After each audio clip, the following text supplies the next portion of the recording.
Good evening, everyone, and welcome to another fantastic night of Fandom Access. Hello. We will be joined by Karen later on tonight. Yes, we already have Ark in the chat. Yes.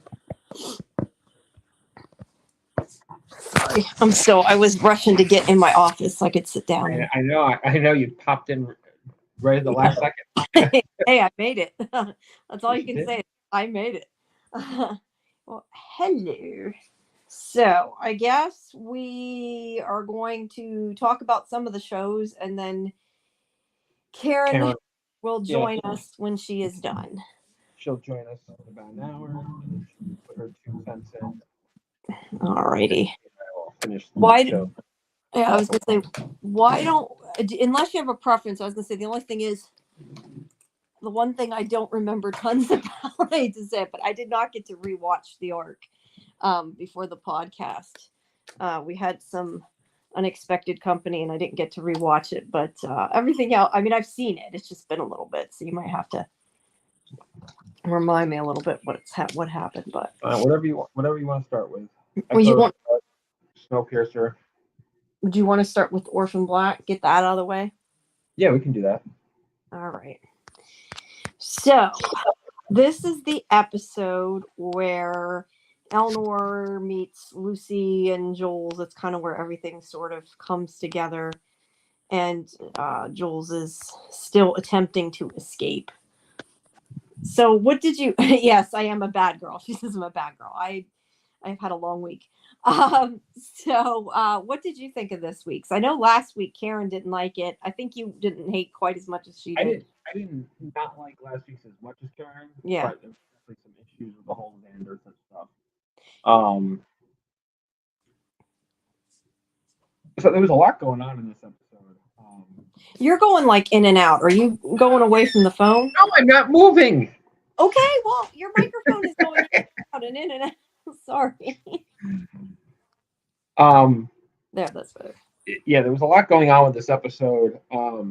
Eleanor finds out that she's a printout and loses her shit on Kira, rightfully so. Yeah. Yeah, Kira's just she's made a mess of everything. Yeah. It starts with she has Josh's laptop that she took after he killed himself. And I loved Eleanor so much in this episode because she was saying everything that we've been saying since episode 1. Kira, you should know better. Yeah. Yep, definitely. Which it's like you want to feel bad for her, but yet it's hard to because right. I mean, feel bad at her right now. It's funny. It's like we can understand to a point, but it's like Kira, you should know better. And I really appreciate that. That the writers, they knew what people were going to be saying. They knew what people were going to be thinking, which is why they, have Eleanor speak on our behalf because they had to know everybody. They were probably writing it thinking everybody's going to be pissed off. Yeah. Well, I think, and we kind of discussed this last week, that I think that they did it because they wanted that connection to the original show. I don't know if that was the best choice, but yeah, I mean, I like that it's got that connection, that it's got Kira, but it's kind of hard to forgive her. But well, yeah, I mean, that's the point. That's the thing. Like, Artie and I were talking about it after the episode, and I keep going back to Casima because we used to get mad at Casima sometimes too because she used to do the same thing at what the hell was the name of that company? Drawing a blank. Oh, geez. Now that you said that, I can't think. I don't know. I know what you mean, but I can't think of it now offhand. Neolution was the Neolution. That was it. Yeah. I thought you meant like where she worked. I misunderstood what you meant. Neolution was the religion type thing. Yeah, but that was Casima was the same way working for them. Like it was like she was trying to find a cure for herself, but at the same time pushing the envelope. So I see a lot of Casima and Kira. And it's definitely reminiscent of some of the stupid decisions that Cosima made for the science, which, you know, in Kira's case, she had the science and she used it for personal gain, which Yeah. personal gain, doing something like that for personal gain is never a good thing. No, it never works out well. I was trying to think. I think in the audio series too. I think Kira. I could be wrong. I'm trying to remember. It's been a while since I've listened to it, but I feel like in the audio series, Kira was living with Cosima for a while too. I was just thinking of that. Not that that's an excuse. I'm just saying, like, so she was No, around. But she's an adult now. She should know better. So this episode too also, Xander is sent by Daros to once again try to, make Jules agree with their side. But he sort of starts to see that what Daros is doing is wrong. Not that it helps, but he can see that he's been trapped because he doesn't tell him everything about his sister that I think had died. I can't remember, that was sick. well, I mean, it's implied that she died. I mean, we Yeah, don't see for sure. I can't remember. Which, speaking of the sister, I'm wondering because her necklace, that star-shaped necklace that she has, it's one of the symbols that's on that device that was in the wall that Jules took. I'm wondering if his sister's consciousness is in that device or some shit. And I'm trying to remember what it even was. That's how long it's. No, I'm not telling you. I'm just saying. I'm trying to remember what it even was. It's been a while since I saw it. It was like this like rectangular. It looks like a rectangular. No, I know what you mean. It's the thing that reminded me of the fringe symbols every time I saw it. Yeah.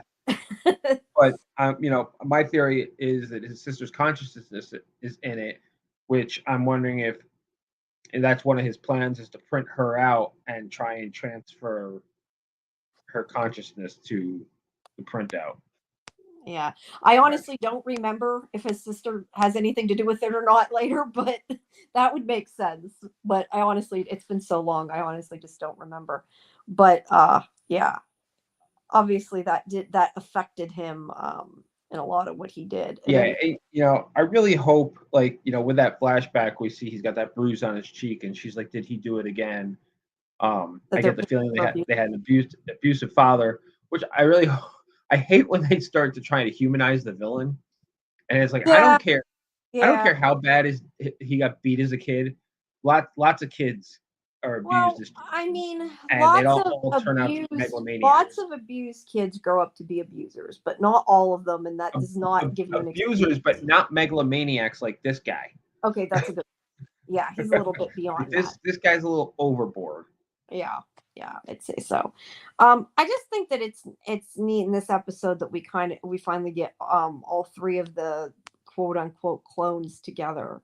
And like you said, now Eleanor finds out and is pissed. The other thing is she tells her son in this one, or he finds out. Yeah, tells Lucas. Who gets pissed, rightfully so. Well, yeah. That's a bombshell to drop on somebody. Yeah, that's a big bombshell. I mean, the thing is if Kara had done it once and it made this Eleanor that was older, maybe everything wouldn't have went down the way it did. But this was like her third try, I think, third or fourth try or something, and it did not. No, I mean, no, twice. She's only done it twice. Oh, that's right. She didn't make Jules. You're right. Third try then. It was right? Lucy. No, Lucy ran away, and then she made the older Eleanor.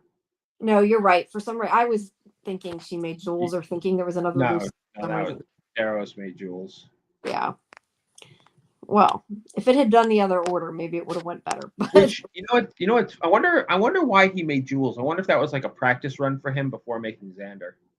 I don't know, but that's why I was saying last week that like it to me is kind of confusing, and just like from a story point of view, like it would have made a lot more sense to me if and again, I know she didn't have the clean copy or whatever, and that's why she made the younger version and to try to cure her and stuff. But I still find it strange that they made the young and I mean it worked because you don't know what's coming either. I guess I'm looking at it in hindsight, knowing that she made both of them. It just to me would have made slightly more sense if she made the one that was her age first. I don't know.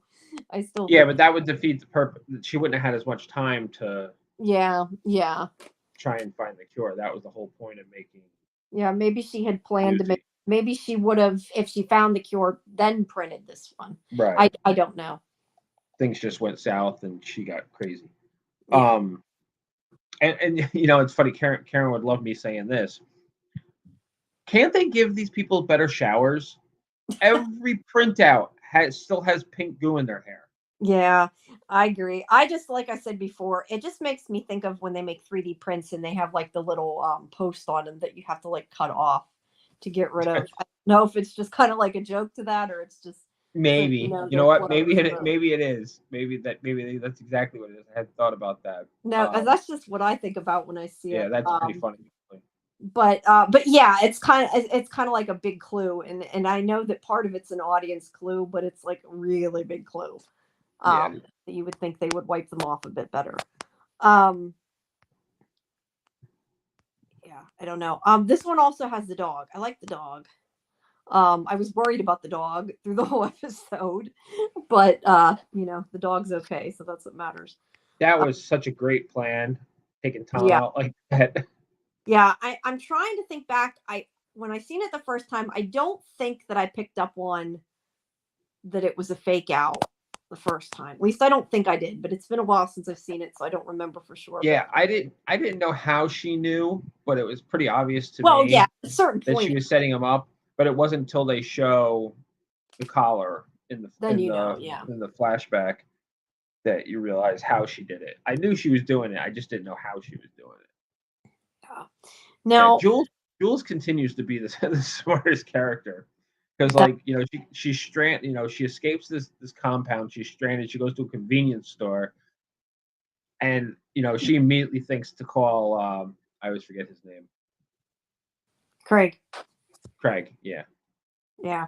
Well, the thing is in a way, the funny thing is, in a way, she's also taking a chance though that he's not in on it. But I guess she probably figures if he's helped Lucy that many years that hopefully I guess maybe not as many years because it wasn't since she was her age, but some years that they can still trust him. She hopes, which was really smart and worked out to their benefit. I'm trying to think if there's anything else in this episode. We finally find out about the bathroom that Ellen's father committed suicide. Excuse me. Yeah. Was that surprising to you? Because it was surprising to me. I assumed it would be. I mean, there were some times I thought that, but at the same time, I also at times thought that it probably had a bigger purpose than that. Not that that isn't a bad thing to happen. But it wasn't given where we were at. I kind of forgot about it until she brought it up. That's true. And then it's kind of. I mean, at least she didn't kill anybody. Right. Yeah, that's true. But I guess really, I mean, if you think about it, something like that would definitely be life altering, I guess. Yeah. Best way to say it. It could really shape who you are. So I guess in that sense, it makes sense. It's just, I guess because it like lasted so long through the series and we didn't find out till so late. Like, I guess part of me expected it to be something more, I don't know, as part of the mystery, I guess. It was sort of, I don't want to say mundane because it's not. I mean, it's a horrible, horrible thing, but it's not like part of the mythology type thing, I guess, is what I'm meaning. It's just not what I did. So let's see what else. The other thing is Emily comes to see Kira at the very end, but we don't really get to see what happens with that yet. And obviously Tom, at least for now, is taken care of. Looking and seeing. I'm scanning through a recap, seeing if I skipped anything. Because I know we got an hour to fill. Yeah, that was an kind of a little interesting cliffhanger at the end of the episode with Emily with the gun sitting next to her, and she's like, "How much do you know?" Yeah, so it seems like she's going to explain things to her. The question is, and obviously I know the answer, but the question is, can we trust her? Well, that's the thing. Like, that's the funny thing. Like, Emily kind of helped her out to begin with because she felt like something wasn't right, and now I'm Emily's a wild card. I'm not really sure. Emily, see, I don't know if that has happened. Did Emily say anything to her? I can't remember if it was after or that was earlier in the season when she said why she was working there. Did they explain that or not? No, they haven't explained why Emily's working. And I won't say that. That's probably not something you guys know yet then. So we'll leave that for later. But yeah, so that gets explained soon. Then I can say that. Yeah. I don't think we find out Lucas's final reaction or whatever. Just that he runs away in this, right? Yeah, Lucas. That was a bad scene. Yeah. And and I love Jules. How she's just kind of like she's like he didn't need to know. But poor Eleanor, her mindset is, we always tell him, I always tell him the truth, and then she's like kind of like, well, when I was alive, it was like it's hard because for her those are the memories. She just found out she's not even real, or the Yeah. real deal. Yeah. I don't know if I think that they should have or not. I mean, I feel like he has a right to know, but at the same time, he's finding out now that she's dead. But I guess, feel technically like she is. So I feel like he has a right to know. but I maybe feel like tell it in a different way. it should have been handled better. Yeah. Yeah, definitely. I think, to me, what's worse about that, and this is my own just personal opinion, I think what's worse about that is that she was sick and they didn't tell him what was going on. They should, in my opinion, before she did the Yeah, surgery, yeah. they should have came to him and said, look, she's having the surgery, she might die. So at least he could say goodbye.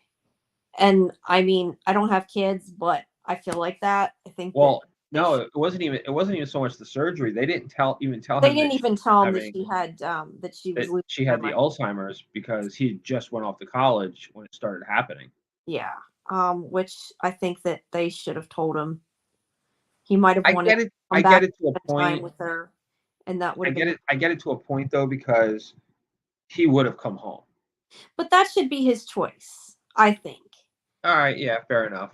I mean, I think it depends on the person. Some people maybe would rather not know. If it's me, I would rather know and make the choice if I wanted to come home and Yeah. spend time with them. Because I mean, it's not like he couldn't go back to college after, I think that I think they should have told him. But I mean, that could have not gone well either. We don't know how it would have went. Yeah. Yeah. No, that's fair enough. That the choice was taken out of his hands regardless. Yeah. Yeah. So yeah, I can. Yeah, that's gonna be Which I think he was old enough. It's not like he was a young kid. If he was a young kid, No. maybe, but he's old enough to understand. So now he's got to deal with that. I think that's it, though, isn't it? I'm looking. I think that's pretty much it. I think we've covered There was it. something else I was gonna say, and I forgot what it was now. Sorry. I'll tell you one thing. I don't understand what Daros thinks is gonna happen with Xander. Like, I think that's just his way of living forever because he's conceited. I get that, but it's not him. It's not. It's completely not. So and that's why I said last week you could just have a kid and have the same benefit. Yeah, it's funny that somebody as brilliant as Daros isn't understanding this. Yeah. It's not like he learned how to transfer the memories, or he would have probably, which would have made a little more sense in that way. But I don't know. Maybe eventually he'll figure out how to do that part. I don't know. But to me, you might as well have a kid and give them your legacy. Like, I'm not sure how that is. I totally agree with you. But you know what? He's so conceited. He's just one of those villains that he's all important and he needs his legacy to move on, in that way, I guess. And it's a shame too, because there are some things that it looks like that he is doing for the betterment of mankind. Yep. He's just being greedy on, which kind of makes me, and again, I'm saying this as I would say this when I first seen it. It kind of makes me wonder if, like, and that doesn't make okay what he did, but like if he had a more altruistic reason for why he, for the printing in the first place. Like, I feel like he probably had a reason to do it. It wasn't just, oh, I can do this crazy science. No, I feel like that's what it is. Well, it's probably partially that, but I feel like there's probably more to it. But anyway, I think that's about it. Unless you can think of anything else. I think we went through everything. Yeah, I can't remember. There was something else I was going to say, but... Yeah, he said, but you don't remember what it is. You'll probably remember after we stop talking about it, but... Yeah. If you think about it, you can tell me. All right. Yeah. All right. So, you want to do Snowpiercer? Sure. I just watched this today. Now, I can tell you with Snowpiercer because I had texted with Karen when she first watched it before I had seen it. I know and also when she did that interview, I know that like she was mad at Leighton for like just being like, I'm gonna go take the train and save my kid, and like Yeah, about the people. And yeah, I totally get that. Like I see both sides, and I guess and I suppose if he was to for sure come back in 3 weeks, that like if that maybe you would say, okay, go save your kid. But the way things go on this show, something's going to go wrong and they could end up freezing to death. So it's not really worth him doing that. And the fact that he's just so like off the rails, flipping out and not really thinking things through. So yeah, I agree with her. I could see how he's kind of a little nuts. Well, I mean, yeah. the one great thing, like I was Leighton is completely out of line. Yeah. Yeah. The thing is, as angry as I get with Leighton, I mean, I've been saying since season 1, he is a great general. He is an awful leader, and which is good. Which is good that they have a council now that there's not one person. The problem is when they don't listen to the council.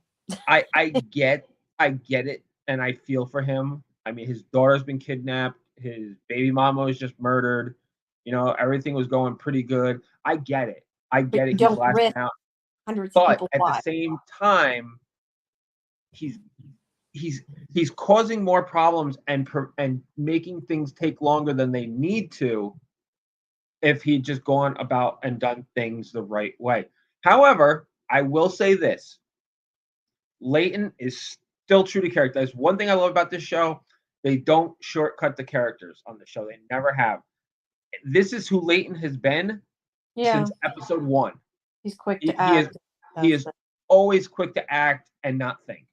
Yeah, you're right. Every single time. And that's great because that's totally in character for him. I mean, how many shows have we watched where we complain that things are being done by characters that aren't in their nature to advance the story? At least with Leighton here, he's doing what he always does, you know. And if he just takes the time and does things the right way, things could turn out for him, good. I mean, in this instance, things worked out good. Figure it out a different way or something. Exactly. You know what my favorite part though, the fact that by the end of the episode, all the main cast members are on Big Alice. Yeah, I know. Like Ruth went in the end anyway, which was funny.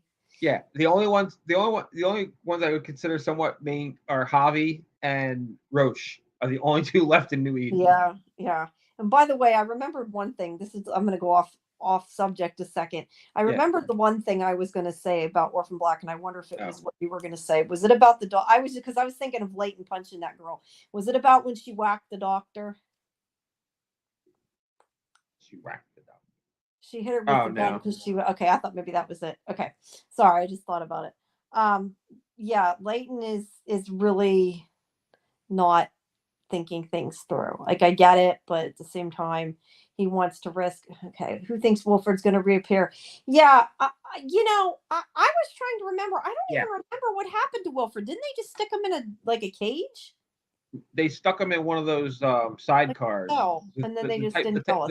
That little car that Audrey showed up in. He's in one of those floating around somewhere. And absolutely, they separated him from the train then. Yeah. Okay. And absolutely, I keep saying it's only a couple episodes in, so I don't expect to see Wilfred yet. But I think Wilfred's behind everything. I think he's at the base. And that's the other thing I want to know. How much does Jennifer Connelly cost? Because here we are again. They quote unquote killed her, and then they brought her back for a couple episodes, and now here it is. The 3 episodes in, we've seen her half of it. 1 episode. She's now at the compound, and who knows when we're going to see her again. It's like really, you got Jennifer Connelly for the show, and you never have her around. Yeah, well, maybe she might be busy filming something else, to be fair. I don't know. But yeah, she hasn't been in it a lot. I mean, I could be wrong, but I'm guessing that once Leighton and Big Alice make it to the compound or whatever, that she'll somehow get involved in it. Well, I would, I also would like to see what she's up to while all this is happening too. I mean, granted, these first three episodes are all happening pretty quick. And they might show all us her happening side of it like they did before. Because remember before when she was missing that whole time, they went back and showed us. Yeah, it's all happening in a couple except for the flashback parts. Everything's been happening within a couple of hours of each other, so it's not like it's all happening, at the same time. So I can't figure out though, Milius, what their plan is. I don't understand what's going on. Jennifer's busy. Yeah, she's in a lot of stuff. I mean, she could have even been filming Dark Matter when this was filming, for all we know. No, this was done. Jamie, think about it. This was done before Dark Matter. That's true. This was filmed a long time ago. Yeah, I don't know. Filming something. But anyway, it was just expensive, like you said. I don't know. Milius is driving me crazy. I mean, this guy is just go. He's driving me nuts. Clark Gregg's character. Okay. I really want to know what the hell they're up to, what their goal is, like what the hell. He seems to still think he's doing the right thing, as a lot of villains do, to be fair.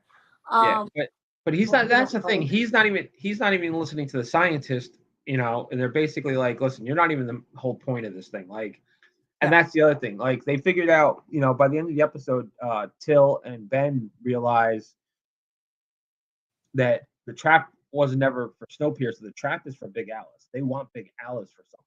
Yeah, and that's the whole. They probably want him to come after them. That's exactly it. That's why they took. Yeah. Now let me ask you something. Liana, because they knew that he'd come after him. So let me ask you, because I was a little confused, and granted, I didn't have time to go back because, like I said, I watched it just a little bit ago. But the stuff that they wanted fixed into the atmosphere, or whatever the hell it was, that ended up being just something that knocked them out, and not the nerve agent or chemical or whatever that had burned that guy. Was he trying to use something that was less deadly, or was that done only because he knew that he was like testing to see if they did it the right way or screwed it up? I don't know. Confused by that. I'm not entirely sure. Again, I don't know what the game plan there was. It just seemed like maybe it was supposed to be that the whole thing was a trap to see if they did what he told them. I was confused. So I don't know. The whole thing is just, and that's another reason that I think Wilford is definitely involved and behind everything, because they seem to know a lot about everybody. They seem to know the type of character these people are. To the point where they knew taking Liana would send Leighton into a spiral and come after them. I mean, the only thing I can think, you saying that, is it is possible that they were going to go to New Haven and try to take the train. But I think it's more likely that they did expect he would go after them. I would agree with that. Yeah, trying to go to New Haven and take the train. They don't have as many guys as he has. I don't think there's enough to have taken out New Haven without. That's true. Now, I did think one thing was interesting. Till made the comment that perhaps that the black, whatever you want to call it, black smoke, black stuff, that perhaps they're immune to whatever this chemical is. But yeah, I still don't understand what their game plan is either, because if they're really doing this to save the human race, I don't understand why they'd be poisoning people, unless maybe the whole thing is there's something else that's a threat on Earth in these warm spots that we don't know about. They need to figure out how to survive. That's the only thing I could think of. But that's something about the warm spots too. It's like these experiments that Alex has been doing when she finds her bird there, and the bird is devoid of any blood, because she's starting to think that these aren't so much warm spots as warm bubbles, and bubbles eventually pop. Well, but she also made a point of saying that it happens when they go to the edge of it. So that would imply that if they stay in the middle, they might be okay. But that being said, you made me think of something when you said that. Maybe the black oil stuff is like they're transfusing their blood out. Maybe like Yeah, that. I don't. You know I what I have no idea. mean? Because if That's what she's I'm saying. bleeding all the time, like, okay, it would make sense that if her nose bled, like the bird bled completely. So, I mean, that could be like the ultimate outcome is eventually you lose all your blood. So maybe they're like replacing it with the I'm calling it oil. It's not really black oil, but I'm just Yeah, I don't know what their whole plan is here. okay. Hold on, I'm gonna answer Karen. Yeah, I think Karen's texting.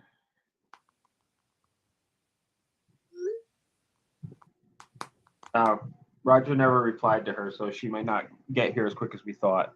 Yeah, I don't know if she has. I'm not sure if she tried on Facebook or she tried on text, but It says she texted him. oh, that's right. You gave him her number. I apologize. Yeah. Well, it's hard. I'm trying to think while I'm talking to you, so she'll know what I asked, but she can try both. Yeah, we have no way of getting her in. So unless Roger's listening to us right no, now. he was listening at one point, I think, because he clicked the yeah, like. we got a like from him. Roger, we need you. Yeah, hopefully he'll messenger and then she can get in. That's why I'm like thinking if she's going to be a little bit, I'm like trying to kind of stretch it out. Yeah. Arc saying some kind of hemorrhagic. Yeah, it could be. It could be. Yeah, we'll have to wait and see. I mean, it all kind of makes sense in a way. We just don't like we're missing, I think, the key piece of whatever it is. But I mean, he does seem like he wants to save the human race, or at least he thinks he's saving the human race. Again, crazy villain, hard to know, but he seems like that's his goal. So there's got to be something that we don't, that we don't know about. I kind of question though if it's Wilfred behind it, that Wilfred necessarily cares about saving people. I feel like Wilfred would have wanted everybody to stay on the train just so he could control them. He can control them this way too. I guess. Yeah. Whoops, sorry. I probably should mute that. But yeah, I'm trying to think what else there was. Well, we sort of touched on Ben and Till that they went in and did this. Sorry, I'm gonna mute Karen. That what was I saying? Oh, Ben and Till that they went in and they had to reroute the power or whatever. But that it just knocked them out. That was kind of the other storyline in this, the parallel one. Trying to think if there's anything else. I can't think of what else. I don't remember. You don't remember? I remember something. Before they decided to take a vote, Light whooped his ass. Oh, the girl that punched him. Light whooped Layton's ass. Whatever what her name was. Yeah, she did. And I mean, that's because he went about it the wrong way. It's kind of like if he had asked, clearly people would have helped him, but it's the fact he just tried to steal it and like lied to everybody. I don't know if I'm surprised Javi helped him or not.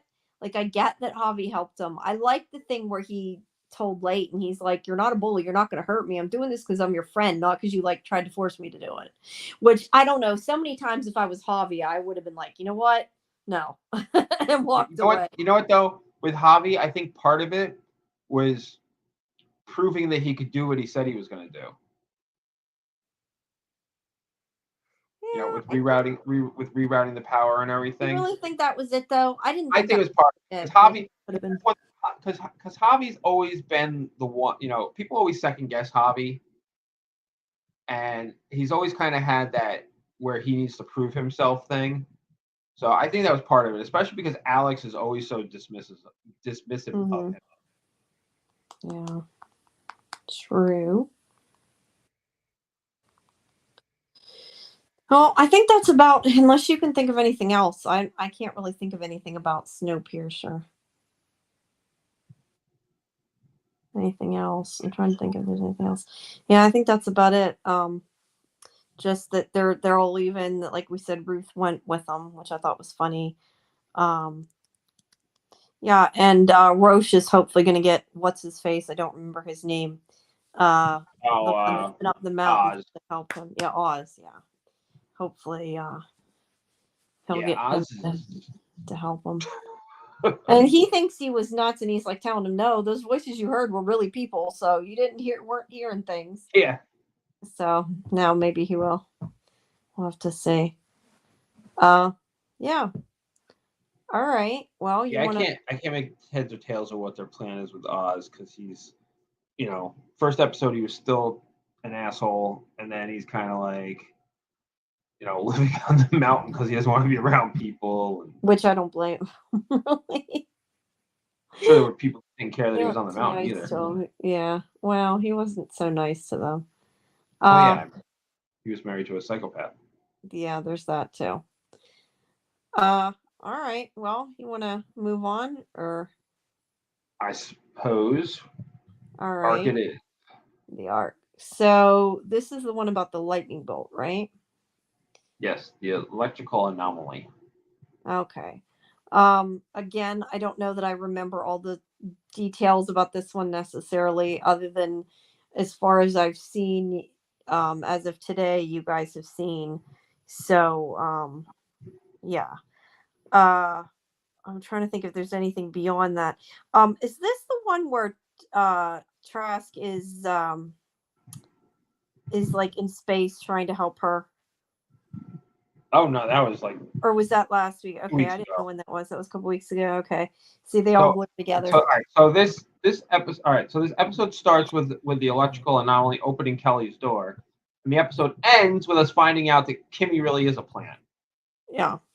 Yeah. Pissed me off. Yeah, that pissed me off too. I was hoping that they were really on their side, but I guess that it kind of makes sense that they're not. I mean, just story wise, but It yeah. doesn't make any sense story wise though. No, I don't. Let me rephrase that. It makes sense using that for a plot point.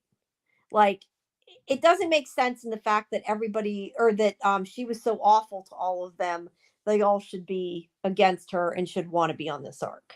But like using it as a plot point, I understand, I guess, is what I'm saying. Yeah, but see, I got a little problem with that because if they're not successful, they're gonna die. Yeah. So Well, I also kind of wondered, and again, this is where you're going to have to help me remember because it's been a while. Did they actually say that she was against them, or did they imply? Well, it was. Because I vaguely remember thinking, I wonder if that's not what it's supposed to mean, and that they just want us to think that. It was kind of vague. That's what I thought. I kind of But wonder if there's something else that she's keeping secret that has nothing to do with, I mean, not nothing to do with it, but like isn't about trusting them or not trusting them, that there's something else she going on asked we don't know about. one of the She goes into her woman. bunk or something, doesn't she? I can't remember. She goes. Yeah, she goes. The woman in her bunk, who was trying to remember where she was. She was one of the people that was moving stuff from the agricultural area because it was flooded. And Bryce gave her a hard time. And that was the thing. Like I can't figure out who the who they were talking about though. Like that's why I wonder if it's not. It was very vague. Like if she found, like she asked, she said, well, I wasn't sure if they're talking about Lane or Bryce because she says, did you find anything out about the lieutenant? And she's like, no, not yet.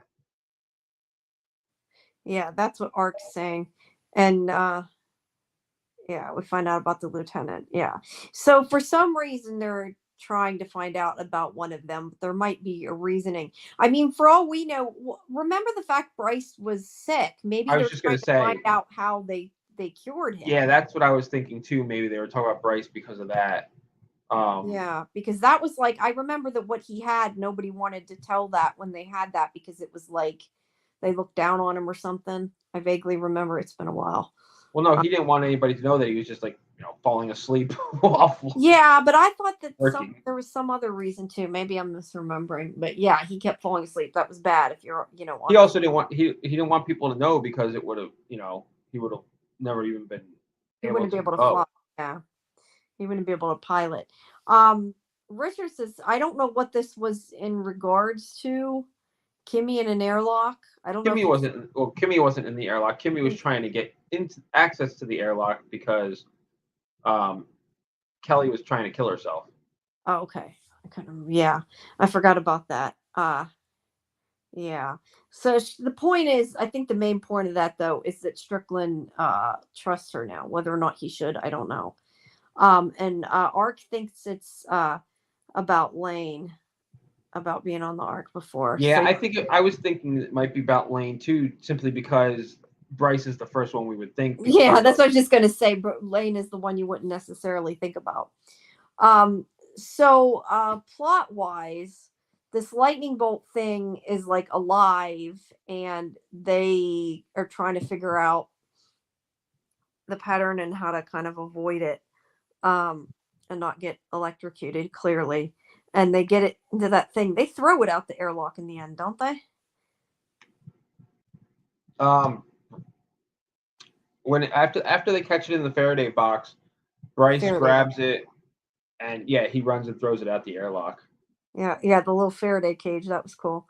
So yeah, I think that it was cool that it was supposed to be kind of like a sentient, maybe sort of alien thing. It wasn't 100% explained, but it was interesting. But I feel like this episode was more, and I don't know if you feel like this, but I felt like this episode was more like story of the week. Like it wasn't. Did you feel like that? Oh yeah, it was definitely. I mean, there was stuff that was happening, but not but it as was much definitely a as the monster of the first week two. type It was episode. more monster of the week. So there wasn't like super important, like a bunch of super important. Well, I mean, Bryce disappeared. Bryce. Oh yeah, he disappeared in his clothes. You're right. I forgot about that. His clothes dropped to the floor. Which I'm guessing has to do with the next episode. That I did see the previews of the next episode, but I haven't seen it yet. Which I did not watch the previews. Yeah, but we won't go there then. But yeah, I mean, there's a whole something going on there because they drop out of FTL and there's no stars. Yeah. Arc 3 isn't there and there's no stars, so there's something. Electricity. Yeah, and yeah, it's not an alien, but they make a point of saying that it's sentient. So well, they said it could be sentient. They weren't really sure. I guess that's true. That's why they just called it an electrical anomaly. Yeah. It was like a lightning bolt. Either way, they trapped it, they got rid of it. Yeah. And it was, like I said, it was a sort of self-contained story for the most part. Was there anything else with Kelly? I was trying to think if there's anything else with Kelly in this episode. This is one where it lets her out, right? Or was that was at the very beginning, I think, where the lightning bolt zapped the door lock and she went out and she's kind of like, I'm not locked in. Or was that the end of the other episode? Sorry, I zoned out for a second. What'd you say? Kelly, whenever the lightning bolt thing broke her out of her prison, was that this episode or was that last episode? That's how the episode started. Okay, that's what I was trying to remember. So that was at the beginning, where she's kind of like, "Hey, it's open." Yeah, and then she tries to put herself in the airlock, and oh, okay, yeah. Which I think it's going to end up that they need her for something. Well, what I think is interesting, I can't wait to see how it plays out, is they didn't patch the hole between her and Trust, and they at the end of the episode they threatened each other. Maybe tomorrow's when I kill you, or I kill you. Like he didn't even. You would think that. Well, I guess though, to be fair, he wasn't really trying to get out because he thinks the other people will kill him anyway. So he's just kind of. But now that you talk about trying to get cage, Bryce is naked somewhere. Yes, Bryce is naked somewhere. Yeah, that's. But they're not. But with Trust, I don't. He's not trying. They're not so much trying to get out. My point is, those two hate each other, and you have this hole together with a big hole, big enough to jam a sharp stick through, and Yeah, they need to stay away from the hole. I agree. Oh, I got you. Oh, or saying, yeah, she might have meant if she killed herself first. I didn't think about it that way. She could have. The way it Yeah, was I didn't think of worded, that I'm way trying to either. remember. Yeah, yeah. Um, I mean, he obviously wants to live. She maybe not so much. But I think that she's going to be necessary, and they're going to need her. Um, in the end, for whatever, I think she's going to become a big help, and then they'll probably trust her. I don't know. Maybe not. Depends on how powerful Angus is now. Yeah, that's true. They have whatever part of whatever was in her. Um, yeah. All right. Hold on one second. I need to plug in my iPad or I'm going to die. I forgot to charge it earlier. Well, first I have to untangle the cord. Then I'm going to plug in the iPad. It's wrapped around a million times. I don't know if there's anything else. What else is in this episode? I'm trying to think. Like I said, it Oh, was Garnett. self-contained story. Garnett looked at her match, but we don't see who it was. Yeah. And this is sort of where we said last time. I mean, she's obviously against it. I think it could be an interesting storyline, but it kind of depends who's matching with who. You know, I mean, we said before we think she'll end up with Lane. So we'll have to. Which is funny because Bryce actually says something to Lane in this episode about him and Garnett, and he's like, Yeah. "What?" Like, what are you talking about? No. Yep, she doesn't see it, but then again, in something like this, they're not Yeah. see it. But it could be interesting whether they're matched by it or decide they want to go against it. It could be interesting. Yeah, and I love once again how Aisha. Oops, sorry, I had a lot of noise. That was the power strip. Go ahead. Aisha figures something out, and everybody's I called Trust the wrong thing. Now you're calling her Alicia. This is why I usually put a cast list in front of me, because as I get older and older, my brain goes downhill and my memory goes downhill. It sounds like you're sick. Yeah, nobody ever believes Alicia. They're always like, I don't know. You sure you're right? And then like she turns out to be right every single time. They're like, oh, you were right. Yeah, they should listen to Alicia more often. You think they just take her for her word? Oh, and was it just me, or was Griff being painfully obvious that she was probing him for information? Like that was just bad. Yeah. And I'm a little surprised, and I'm a little insulted that the doctor didn't like say like, what's this about? Because it was just like pretty obvious. Yeah.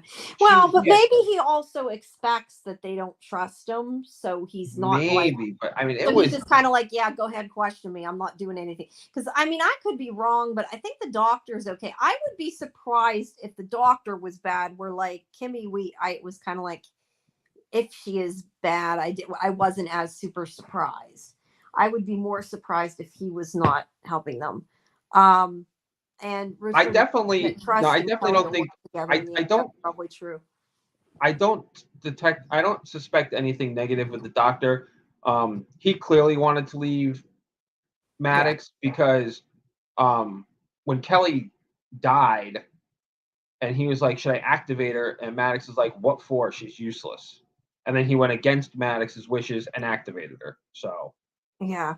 And Ark says she can see a relationship between both doctors. I could see that too. There was, if I remember rightly, there was a little bit of, not if we kill one of the doctors. Yeah, not if they kill one of them. But no, yeah, I could see a little bit of flirty between them, and that I can see that too. I don't like what's her face. The Amir, or what's her name? Now that I said that, I can't remember her name. I would have been okay if like I said the first episode, I would have been okay if they should have killed her and kept Kat. Kat was at least entertaining. Kat was entertaining. Okay, you went out a second, but yeah, we got the gist of what you said. Yeah, I told you I was surprised that they killed Kat, but her storyline was kind of, I mean, it sort of played out. But yeah, I liked Kat. Art told me to hush. Yeah, and sorry, we're butchering everybody's name this episode. Yeah, it's not intentional. It's just that's what I said. It's just I get older and my memory gets shit. Saul wants to know if the saying is Juno necessary to save humanity. If you ask Trust, it is, because Trust has this whole thing where picking the perfect match. Where and I get it to a point what he's saying. We're humanity's last chance, but people are gonna find each other and fall Yeah, in you love they regardless. can Just because still. somebody's a perfect match doesn't mean that they're gonna actually like each other. Yeah, and it doesn't mean that necessarily. I mean, to be fair, all of these people are really smart, so they probably all would have really smart kids.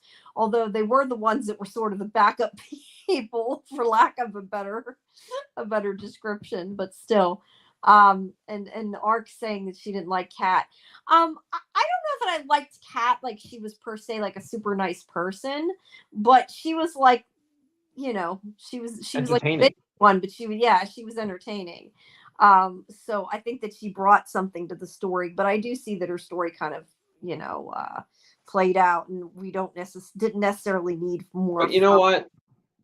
I feel like, and I could be wrong. It just the way it played out, though. I feel like the writers killed Kat because of trust. It's like because I mean, Maybe. trust even they I think it might have been Garnett that actually made the comment. You know, Trust's wife was murdered and his mistress died.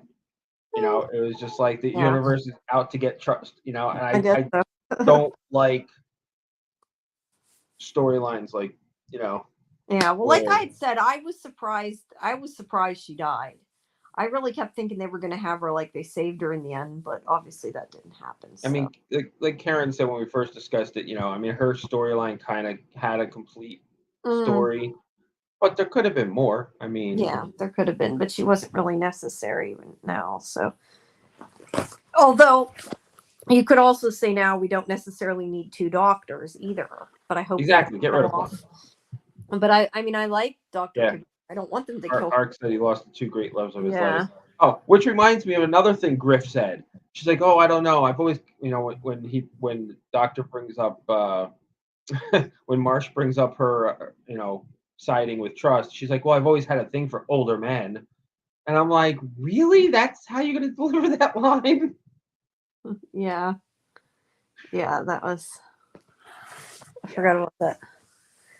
Yeah, that was just bad. Yeah. Well, I don't gotta worry about it now. So, well, I think next week is gonna be really good. Um, yeah. Yeah, we Well, got to find. I haven't We got, seen it. The preview. I they don't got to want to figure out what spoil. happened to Naked Bryce.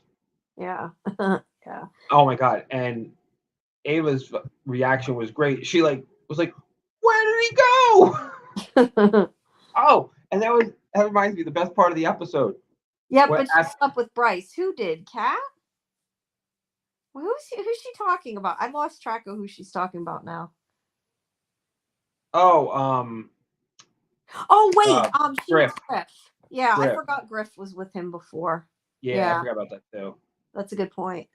She did sleep with him. Well, maybe she's younger than him. Who knows? Um, but Kat did get naked in front of Bryce though when she was taking her shower. But Yeah. anyway, but no, the best part of the episode was after Bryce threw the Faraday box out the window, and Ava and him were making out, and then Lane and Garnett show up, and they're like, "Oh, okay, we'll leave you two alone." And Garnett walked into the door. Yeah. That was funny. I almost wonder if that was like an accident and they decided to leave it in. Could have been one of those bloopers that gets left. That was funny. Yeah, that was funny. I like this. I actually I so did not expect it that I was like sitting here laughing out loud. Yeah. Yeah, it was funny. Okay, was it? Well, Oh, it was Felix. I thought it was oh Bryce. no, it was Both of that them. no, I think it was him because then there was No, a you're right. about Because him being gay. no, I'm not saying that it's wrong. Because I do remember that scene when Felix was like, "This that does nothing for me." Yeah, because it didn't work because he was gay. I remember that. Yeah, I felt like there was an incident with Bryce too. Or no, wait, didn't Bryce go and shower with all the women? Wasn't that what it was? Maybe. Yeah, I think so.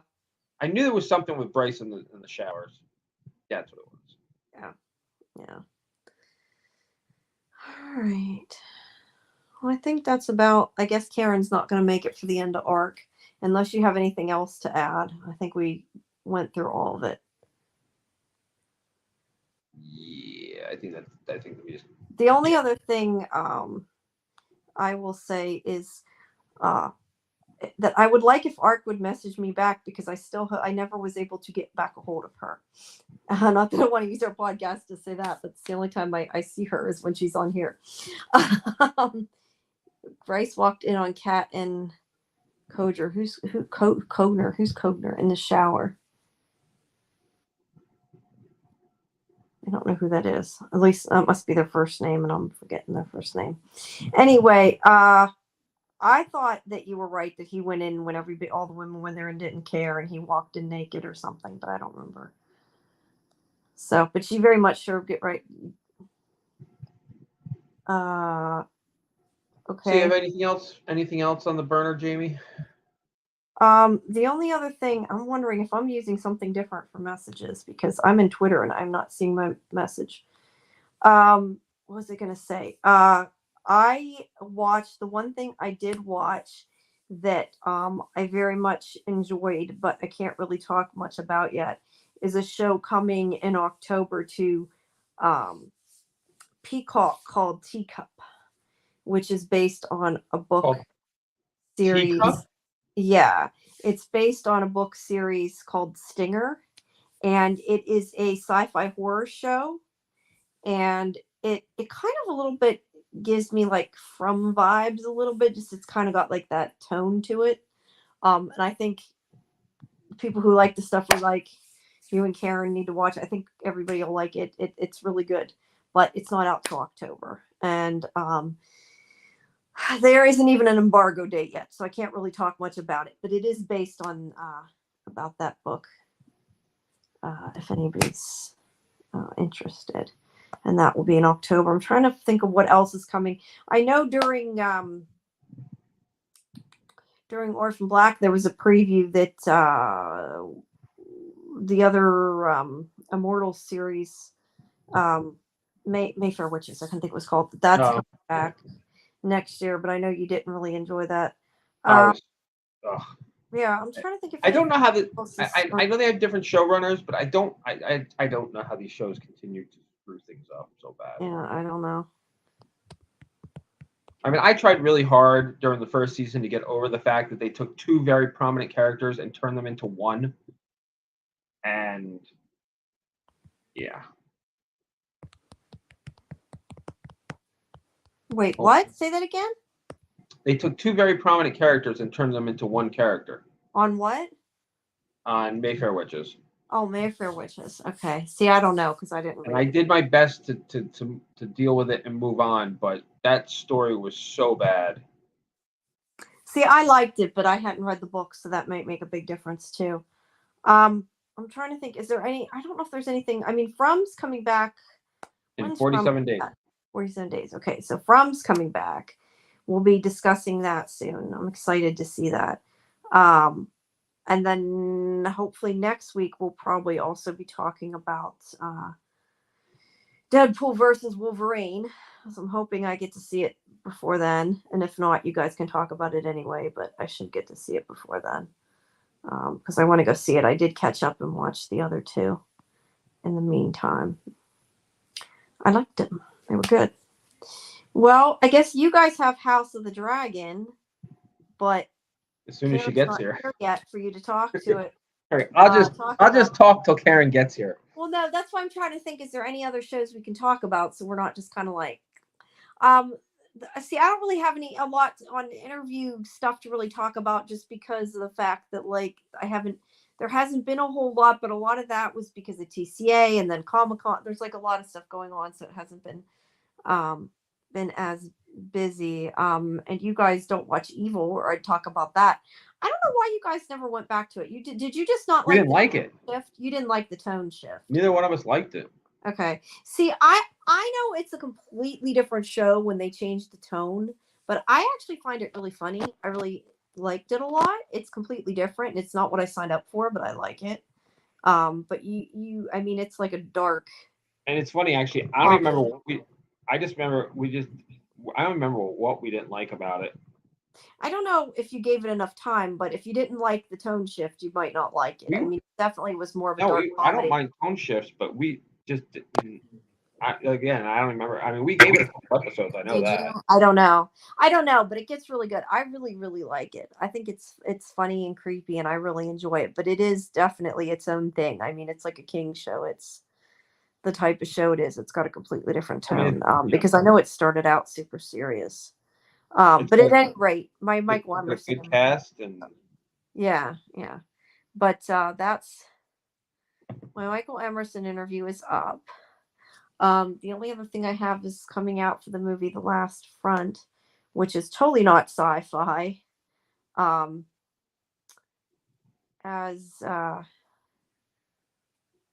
hold on one second. I don't want to say the wrong people. I'm trying to see. I was gonna say, as Ian Glenn told me, he's like, your sci-fi, what did he say? I forget exactly what he said, but something like your sci-fi readers are gonna love the show. He was joking, because clearly it's not sci-fi, it's about a war. But it was really good. But yeah, there's that. That's about it. Only Murders in the Building's coming back. Yeah, I don't know. I don't really have a lot or anything else to rattle on about to help you talk until Karen gets here. that's okay. But I don't know how it'll be worse talking by yourself. So I'm trying. I'm trying to help you out. I've got Ark in the chat, so I'll be fine until Karen gets here. If she gets there soon. Well, I'm just trying to help you out. Trying to think if there's anything. Did you? Let me ask you this. Why I can say this. I know that you don't. We're not going to review it yet. But did you enjoyed Wolverine or Deadpool versus Wolverine a lot, right? Oh, absolutely. I loved it. That's cool. Yeah. So good. I liked the first two, but everybody's already. Oh, you watched the second one finally? Yeah, I watched the second one. You know, I don't. What I want to know is the fact that Morena Baccarin came back. That couldn't have been a spoiler because it was like in the end credits of 2. So I'm not sure why. Like when I had read stuff about it, it made it sound like people thought she wasn't coming back, but that was in the end. But it was because they weren't confirming who was in the movie. So when anybody would ever ask her if she was in the third movie, she'd be like, "Nope, nobody's called me," because she just wasn't saying anything. Because I know that when I talked to her, she said something about Deadpool, but I don't think she confirmed one way or another whether she was going to be in it. But I don't think she said no either. I can't remember. It's been so long. That was for yeah. Until the first trailer came out, they were very hush hush on everything. I see. Unclear. Evil was too TV formula. I don't know. Evil's its own thing. I've really enjoyed it, but it's definitely an acquired taste. I mean, it's something different than what's, currently on TV. But I get a kick out of it. All right. Well, I'm just thinking the people that are sitting here listening to us, nobody wants to see us just be like, waiting for Karen. Yeah. She said she's gonna be 10 minutes. She just texted 10 minutes. Why? Maybe you ought to start talking about House of Dragons. No, that's fine. I can talk about it for 10 minutes. Yeah, I would do that because otherwise people were probably like, "What are you doing?" We're just sitting here like talking to each other. Karen, it was at work. Yes, and Michael's asking where she was. Karen was at work bartending because it was a really good payday for her, and Roger didn't respond to her. Otherwise, she'd be on her phone telling us. And she couldn't get connected. She had to wait till she drove home. So that is where Karen was. Yeah, she needed a code and. Yeah.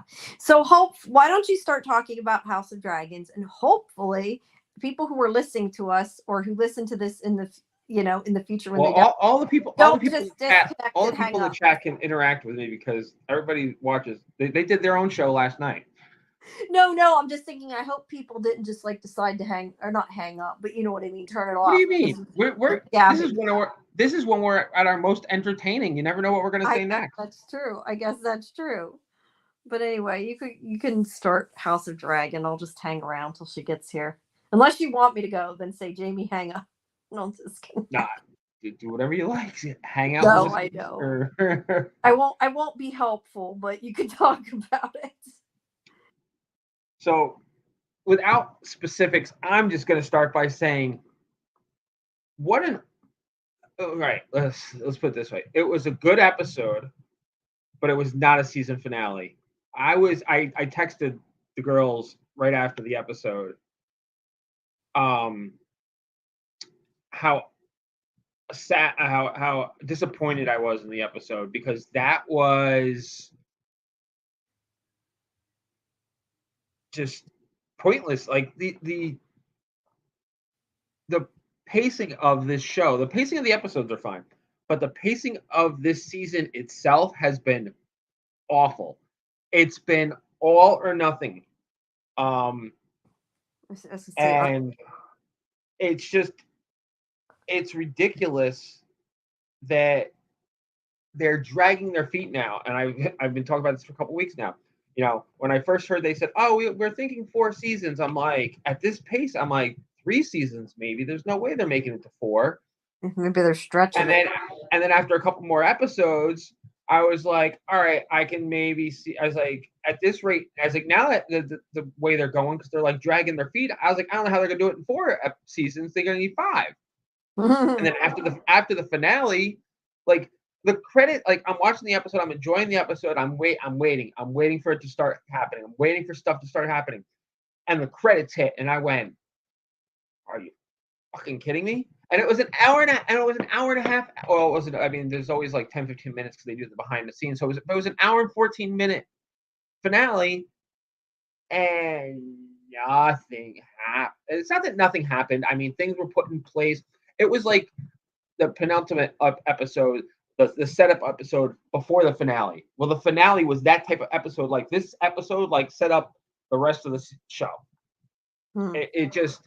It felt, and I don't know where I heard this, or if I get clearly it was not official, but I've been hearing for weeks that supposedly the creative team said that we were getting 2 big battles this season, and we only got 1. So everybody's expecting a big battle coming back. I mean, like, you're positive, right? It's not like that. It's the finale. Art says apparently it's been confirmed for 4 seasons. Yeah, it's just kind of funny that they did that for a finale. You know, it was as a finale, it was awful. You know, this would have been this. You know, and it's funny because the one thing I was expecting to happen in this episode, I actually expected like 2 weeks ago, and then it didn't happen, and they kept dragging out the Dragon Seed storyline, and I was like, okay.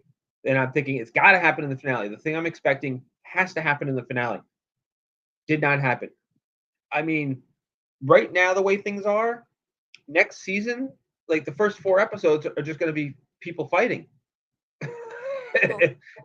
Depending on how, but I don't know now. Like I'm genuinely a little nervous about this show, because I feel like in this episode they kind of took that left turn that Game of Thrones took, and they're kind of doing shit on their own now. Like,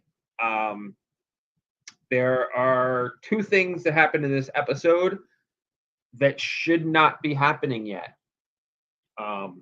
Which they're minor things, that, you know, could be okay. I obviously have to wait and see how it plays out, but it just makes me nervous because of what's happened in the past. And it's not just Game of Thrones or House of the Dragon. I mean, The Walking Dead, and those are just the ones that I think of off the top of my head that were good. And they said, all right, we're going to make up our own shit. Oh, with The Witcher. I mean, there's so many. It's with every show. Oh, I love this show so much. It's my dream to make this. And then they do. Can't wait to put. I loved reading this. I can't wait to put it on the screen. And then they put it on the screen, and it's like, did we read the same book?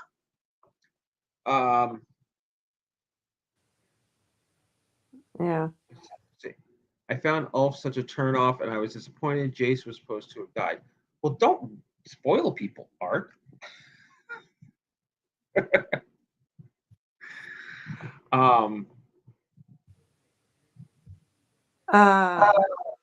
Saul was expecting for it to end in a dragon battle. Yeah, I was definitely expecting a battle.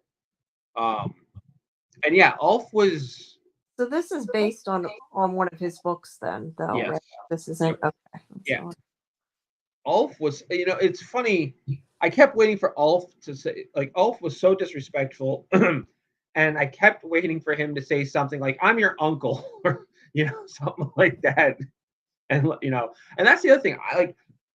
I don't remember it actually happening in the book either, but I was really hoping that Rhaenyra was going to be like, okay, you guys have, Valerian blood in you. How so? What's your history? Who are you, what's your parentage that you are you aware of? Like, she asked Alan, or not Alan, I'm sorry. She asked Adam, and Adam played it off. He was just like, yeah, my father was of no consequence, which is fine. But I feel like Ulf would be like, well, I'm your uncle. Your husband and father are my brother, half brother. You know, I think that would have been kind of funny and maybe made Ulf a little bit better, because he was just being such a shit to Rhaenyra, like no respect at all. Like, he was like, hey, I got the good life now. I can be an ass now, which is funny considering the fact that he didn't even want to go in the first place, because he all of a sudden he was a chicken shit when they said, hey, we're Michael, are you seeing things? I know, that's what I was going to say. Karen's not here yet. She's not here yet. He's somehow psychic. Unless he can see that she's logging in. I don't know. Oh my god. Yeah, Karen's still stuck at the stadium. Well, I think she's gonna be here in a couple minutes, but I don't know. She just texted that she can't get to her car. She said she needs to get to a place to talk. She's got the login. She just. Oh, you know what? I did not even catch that arc that Ulf was sitting in her chair. I didn't even think about it.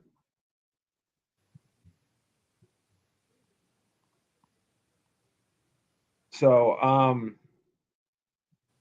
so that was it. That's yeah.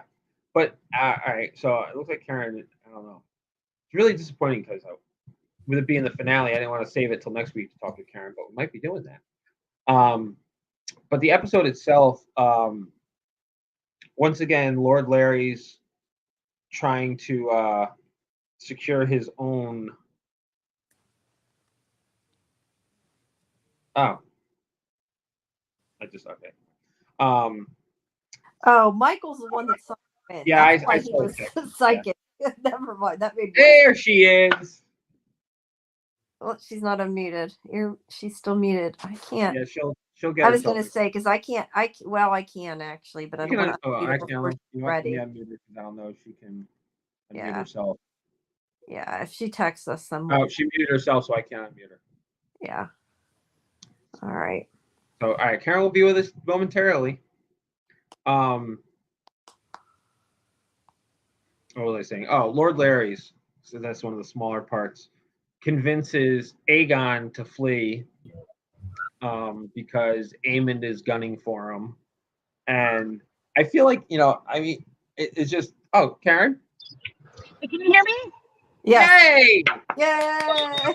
For some reason, I can't get my phone off of speakerphone. I can't. So sorry if you hear a lot of noise going on around me. Yeah, just more sirens, which we're used to. Yeah, we're used to that. Yay. Wait, hang on. Let me. Michael saved the day. Yeah, thank you, Michael. No pun intended. Yeah, I don't know how I can. So sorry. Can you hear me now? Yeah. Yeah, we can hear you. It's okay. We just kind of kept going on and on for a while, and then eventually AJ went to house. I'm standing outside the stadium downtown. Anyway, hi. Sorry. It's okay. Welcome. So Karen, I was just passionately discussing how disappointed I was in that finale of House of Dragon. I think it should be like a big letdown. Like, I was expecting some sort of. I mean, I was really expecting a battle with some dragons or something. Exactly. Or something, right? That's exactly what Richard said. Yeah. or something that happened. Like it ended up with a montage. It wasn't even like a real cliffhanger, right? It was like a sort of cliffhanger, but not really. Like everybody was just positioned to wait and see. I don't know. Like most of the complaints online are like, this is a show about dragons. Why don't you use them? The entire season was people standing around brooding and complaining. And it was really not a, it was a letdown. It was what I kept looking at my watch. I'm thinking, okay, there's 20 minutes left. Could there be a battle? There's 10 minutes left. Could there be a battle? There's only 3 minutes left. What could possibly happen in 3 minutes, right? Yeah. Not Exactly. much. Like, So I read online that, the first season was 10 episodes. This one was only 8. And they say that this was cut back to 8 because of the writer's strike. Like every single actor is from the UK and they were allowed to shoot and work because they didn't strike in solidarity like all the American actors did. But there were like the writers were on strike and they say that's why it was cut to 8. I mean, we needed 2 more episodes, right? And yet in the 8 episodes, nothing really happened. I don't know what we needed. But this whole season is like a 3-hour movie, right? Yeah, like I was saying before you came in, like the way everything is set up right now, the first 3 or 4 episodes should be nothing but battles. And it's like, I depending on how they play it, and try and stretch it out a little bit and everything. I mean, it really like. Let's put it this way: there should be 3 big separate battles coming up that all happen within like 3 days of each other. Yeah, so, I was like kind of extra disappointed that like we didn't get a battle. We did have so Aemond, like he flies Vagar and he destroys a village off screen. Like you don't even see any dragon action like frying a bunch of people, which okay, like that's not what I really want, but we didn't even get anything. Yeah.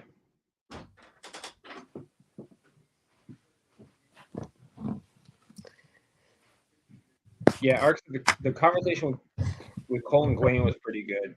Which, and that's true. Like that's one of the few times I've ever like Cole actually finally gets it. He's like, it doesn't matter what we do. They have dragons.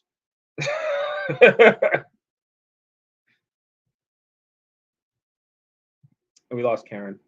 Yeah, I agree. The Damon and Rhaenyra conversation was pretty good. And even the Alicent and Rhaenyra conversation was good. It's just like it's funny how all these people are getting to a point where they're realizing, oh shit, maybe this was a bad idea. Like things did not go as we expected them to. The thing with Damon is I don't know how I feel about the scenes from Game of Thrones. And apparently Helena is a seer. Did we know that Helena was a seer? I don't remember.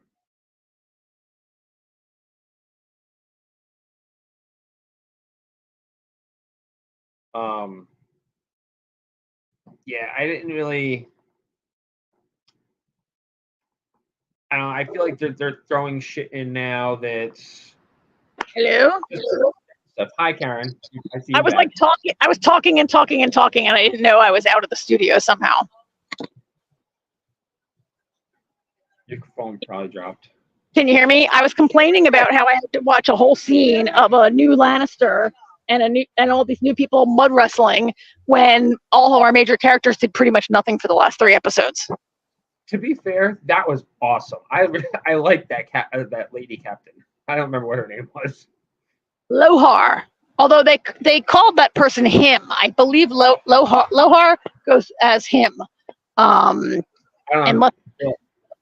at any rate, Lohar has multiple wives and wants Lannister to bed them and give her heirs. Sure, it was entertaining, but at the expense of anybody else actually doing anything. Like I was kind of pissed. I spent 10 minutes with 2 brand new characters who I mean, the main thing was that he made a bad deal, that he promised to give away the stepstones, right? Like that's a bad deal that he made. But it would have been a better scene, I think, if it didn't come at the expense of Matt Smith, of Damon or Rhaenyra or anyone actually doing anything in this episode. Well, to be fair, it came early in the episode before we knew that we weren't getting crap the rest of the episode. Yeah. And that's the thing. Like, the thing I said first was it was a good episode. It just wasn't a good finale. Like, this is supposed to be. This should have been like episode 7. Yeah. Well, like I was saying, last year was 10. Episode in the finale. That never came. Like next year, season 1 is almost like next year, episode 1. Well, not next year. It's going to be probably 2 years. That's the other thing. It's going to be probably 2 years before we get another season. And they left us in a. Is anyone going to care in 2 years to watch some more when they left us not really wanting more? Yeah. and like. What I was saying before you came on is because of what they did here and how they've been dragging their feet for weeks now, I feel like. And then they did some stuff in this. I said this before. They've done some stuff in this episode that shouldn't have happened yet. There's two scenes that happened that shouldn't have happened yet. So I feel like they've started that left-hand turn to going, all right, we're just going to do, we got it started. Now we're going to just do whatever the hell we want type of feeling. I hope I'm wrong. We'll see how it plays out. But I don't know what those things are, but it could be like, I mean, it's probably not Rhaena. So Rhaena's been wandering around the Vale. Like, I don't understand how, like, none of the guards who were sent with Rhaena to the Vale are like, oh, we lost the princess is missing. She's like wandering around the Vale by herself with a wild dragon. Like, what? Like, what? Why is she on her own like that? But she never even, like, we never see the dragon. Like, that was annoying. Yeah, we did. We saw the dragon at the end of the episode. We barely saw the dragon. I wanted to see her jump on that dragon and fly that dragon, right? Like, we didn't really see, we saw the dragon, but we didn't really see much of the dragon. Maybe the return of Otto Hightower, we saw Otto Hightower. He's in some kind of a cage. We don't really know where or why. I wonder why. Are you okay? Yeah, I'm okay. Not supposed to be here in like 2 minutes. Okay. Sorry, you guys. I'm waiting on an Uber to try to go home from the stadium. So we don't know why he's in a cage or who has him. Like, we thought he's been missing and everybody thinks he's on walkabout. He's been captured by someone. So I don't know if that's the thing you're saying shouldn't have happened yet, or is it Rhaenyra and Alicent like having a conversation? Could it be like, I don't know what it was.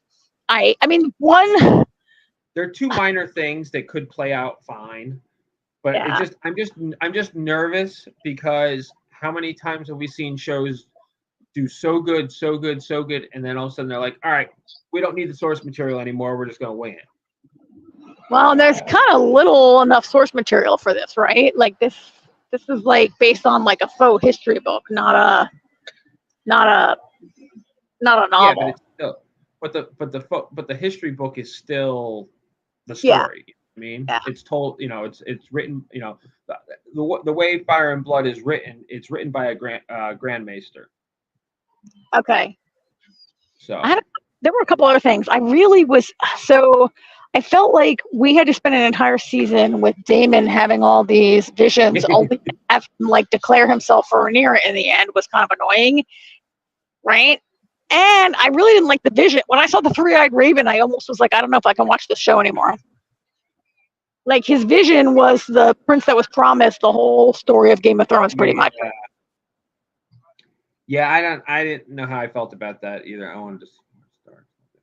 That was a little, I don't know. I guess that was fan service for Game of Thrones, and I felt like what I didn't like about it was that, like, it makes this whole story playing in service to that. And yeah, I know it's like 150 years earlier prequel, but I was like, and it doesn't show Jon Snow, it shows Daenerys. So I guess, like, does it settle that she's the prince that was promised?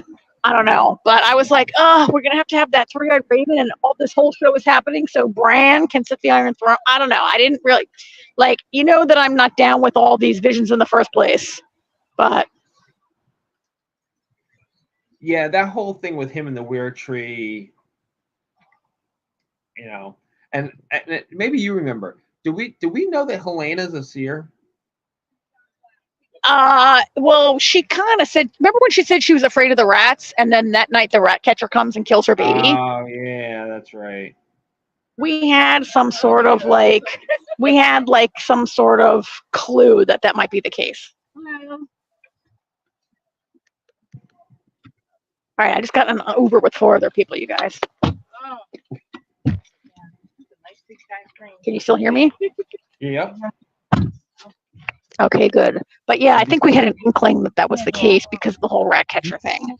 But I didn't know that she could really see the future in the past. And people are asking if you think maybe she's a warg, actually, who can like turn into an animal. I don't know. Well, Drives up with some. I mean, she did. Like, so she was actually in Damon's vision because when we see her, she's saying the line that she just said to Damon. I mean, we saw a lot of people in his visions who are dead, right? Most people were dead. And probably not see. If you're dead, you're probably not a seer, right? Like most of them were like true hallucinations. But that, I guess, was a vision because she saw it also. I did like the part when she says to Eamon, like, there's nothing you can do about it. He's like, I could kill you. And she's like, go ahead. It's not going to change anything. That was pretty cool.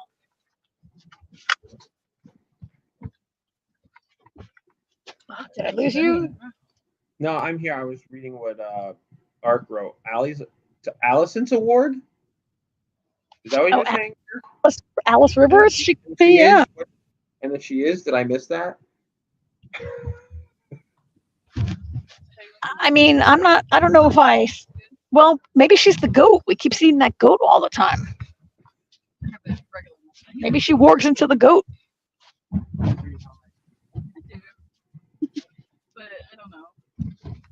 But other than that, I'm not really sure. I don't know that we've seen her. I mean, she's definitely a witch, right? Oh, Alice Rivers. Okay. I saw Allie and I thought Allison. I was like, wait a minute. No, Alice Rivers, the witch. Yeah, she could have been. Yeah, that could explain why the goat's always showing up. Yeah. I mean, maybe she's the goat. Maybe that's why that's always around. No, Allison, she's just a. I was gonna say, did I really miss something and forget reading something? Like, yeah, that makes more sense.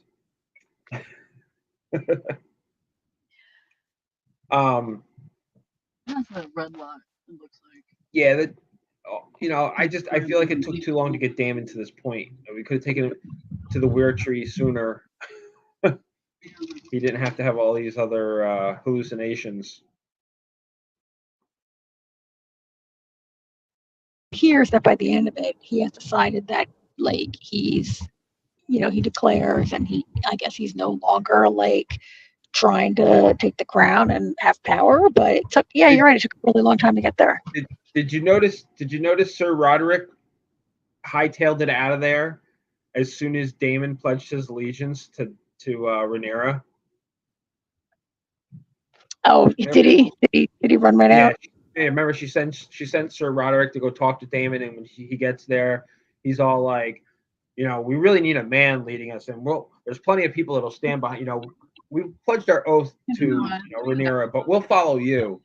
And Damon just kind of smirks and walks away. And I'm like, Roderick just signed his own death warrant because Damon's already leaning towards actually following her.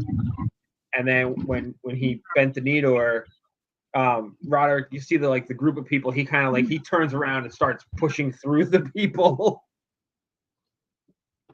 Oh, I missed that. Well, he was just. I was like, he is running. He knows he's going to go out. Huh? He was like just a couple weeks too late, because if he came a little bit earlier, that's exactly what Damon's intention was. Don't you think? Yeah. Oh yeah, a few weeks earlier. Yeah, Art surprised that he didn't kill him when he said that. I was actually expecting Damon to save that and be like, in that scene, I was expecting him to turn to Rhaenyra and be like, oh, by the way, your guy said he'd follow me or something like that. Well, yeah, I mean, that guy has been undermining Rhaenyra for weeks, right? Just like everybody else on that small council. You do a U-turn, right? No, but they're still I mean, everybody on both small councils is alienating both king and queen, right? Like, I think that Eamon's like, I mean, Eamon's guys are also not super like supportive either, right? I mean, because he's horrible. But you guys, how do you get out of this car? Oh. Oh, everybody, listen to Fandom Access every week. You never know what you're going to hear. It's like a Tesla, and I couldn't figure out how to open the door. Are you home now, finally? No, now I'm in a parking lot going to get my own car. Okay. Well, at least we won't So you hear had to five take an other Uber to people get to your talk. car? Yeah. Oh my God, I almost forgot to bring up the best. Never. Good, I'm here. Best part of the episode. I almost forgot about it. When Larry's is talking to Aegon, and Aegon's like, "Look at me." He's like, "I'm burnt." He's like, he's like, "My cock is gone." He's like, they say my cock burst like a sausage. But yeah, that was awesome. See you guys next week. Yeah, he said it burst like a sausage on a spit. And I can't pee without like it running down my leg or whatever. Running down my leg, yeah. Because he's got to sit down like a girl. Come on. We know how to do it. So I'm starting to think that, we talked about when he first was injured and burned, and did I think he was going to live or die? And I said, no, he's going to live, but he's going to be in a coma or whatever. And so now she got a vision. I mean, Sorry, I had to put that one up. no, that's okay. I mean, now you can see the amount of time that has gone by and how he's so much healthier, and he's going to go away. Now I'm thinking that he's going to get back on the throne somehow.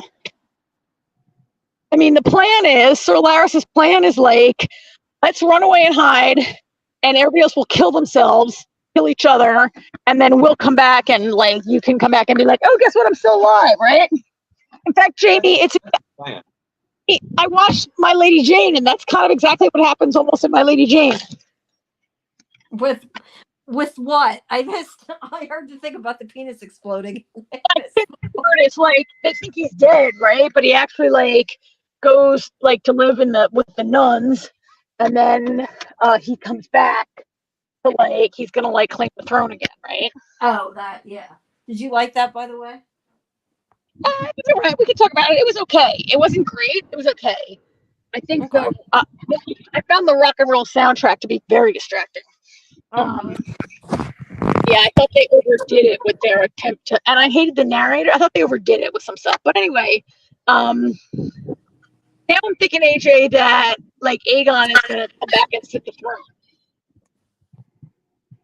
and maybe he'll be the guy who lives. Or I mean, everybody dies somehow, right? But maybe I think he's gonna outlive. So I think he might outlive his brother Aemon now.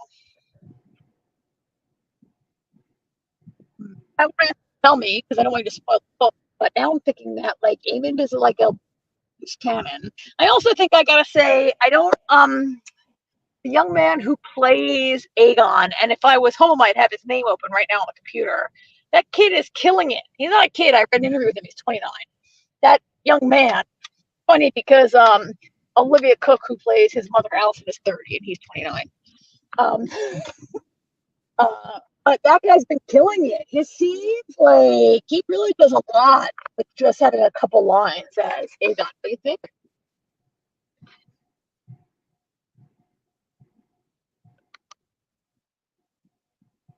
AJ, or did you guys lose me? AJ, to AJ. You broke up. I didn't hear the question. I was how much I think Tom Lynn, the guy who plays Aegon, the young man who plays Aegon,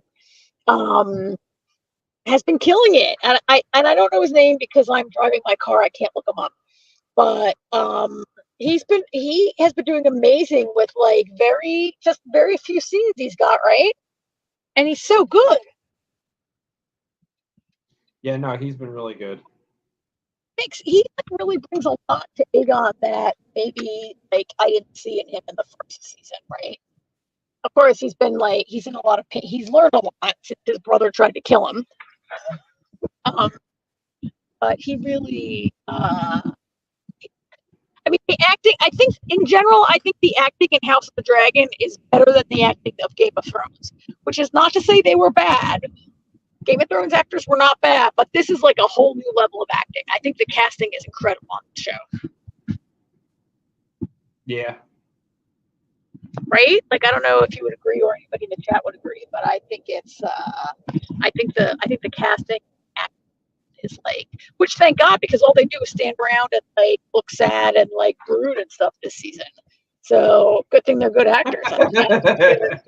We're not getting any dragon action, so we better have some good acting. Yeah, no, I think how do I? No matter how I say this, it's going to sound insulting. I think I know what you're saying. Like, so with Game of Thrones, you know, there was a couple, you know, handful of actors who were known, like, you know, people like Charles Dance, you know, but a lot of the main cast didn't have, and Game of Thrones was relatively new or unknown to a lot of people. And I feel like because of the success of that, they were able to go out and get some big names right off the jump with this, you know? Yeah. Like the success of Game of Thrones made House of the Dragon a very attractive opportunity for a lot of actors. I think, or it'll have to be a little more choosy. Like they had, like, yeah.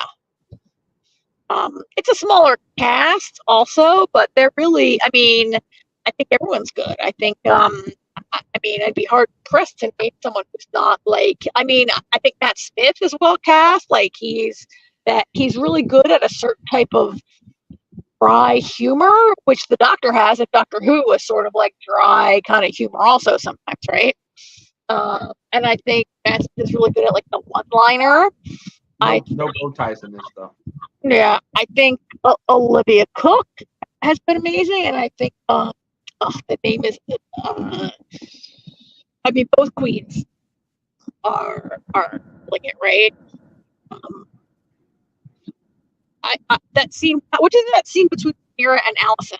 Aside from the part that it, like, I just can't imagine that these two keep running back and forth to each other's fortress and never get found. But whatever. But what do you think of that scene between the two of them? I really appreciated Rhaenyra's smugness the whole time, because you know she never actually says it exactly, but she alludes to it the whole time. It's basically like, you know, when I came to you, you sang a very different tune, basically.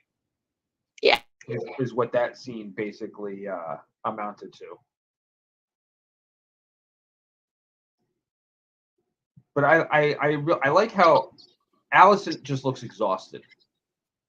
You know, like, yeah, it's it is, that's one thing that's been happening a lot. There's been a lot of characters recently who are really starting to understand the shitstorm they're in, and they're really coming to terms and grasping. You know, Allison, is starting to realize, you know, she knows she screwed up, but at the time when she made the decision to say, no, my son is going to be king, it was, you know, her greed for power, or to be like, my son's the king, or whatever her reasoning was at the time. Now she's realizing that it wasn't worth it, because she realized that she misses the simple life, you know. If she ever had the simple life before. Which, I mean, for her, she did. I mean, yeah, she's a high tower, but it's nothing compared to being in all the insanity of the throne. Yeah, but I liked how Rhaenyra was like, well, that's great, Allison, but you don't get to do that. You don't get to be like, oh, I'm tired, like, I've made some mistakes, and I'm exhausted, and my kids suck, and so I'm gonna, like, I want to, like, be free. I just want to, like, you know, I'll help you take over King's Landing, and I'll get to be free, and it'll be over. And Rhaenyra's like, are you out of your mind? Like, it's not gonna work like that. Like, you don't get to just be, like, thousands of people are gonna die. Like, people that we love are gonna die. The small folk. Rhaenyra's like, what are you talking about? Like, Like, does she really think it's going to be some sort of bloodless coup? And like, what are you talking about, Allison? Rhaenyra's like, are you like, you don't get to. And then when she, excuse me, and then when she asks her about Aegon, and she's like, "Oh, I'll get him to bend the knee," and she's like, "Are you kidding me?" She's like, "I need his head on a pike. Like, I can't not kill him." Yeah. Like, people will look at me and be like, "Ah, well, then she's not queen. She didn't kill, her adversary." Like, if I don't kill him, someone's going to kill me, right? Like, you have to kill the previous king. Like, there's no way to not. Especially since he usurped her throne in the first place. Can't let him live. Yeah. Yeah. Although the part where Rhaenyra says a son for a son, I'm sorry, it's a son for. She basically says to Allison, you got to choose which one of your sons I'm going to kill, right? She's like, well, no, what she was saying was because she's already, had a son killed. oh, her grandson was killed. Yeah. Luke was killed. Luke was killed. And then Allison's grandson was killed. Little Jacaerys, right? Oh, yeah. Like Aegon's son was killed. Yeah.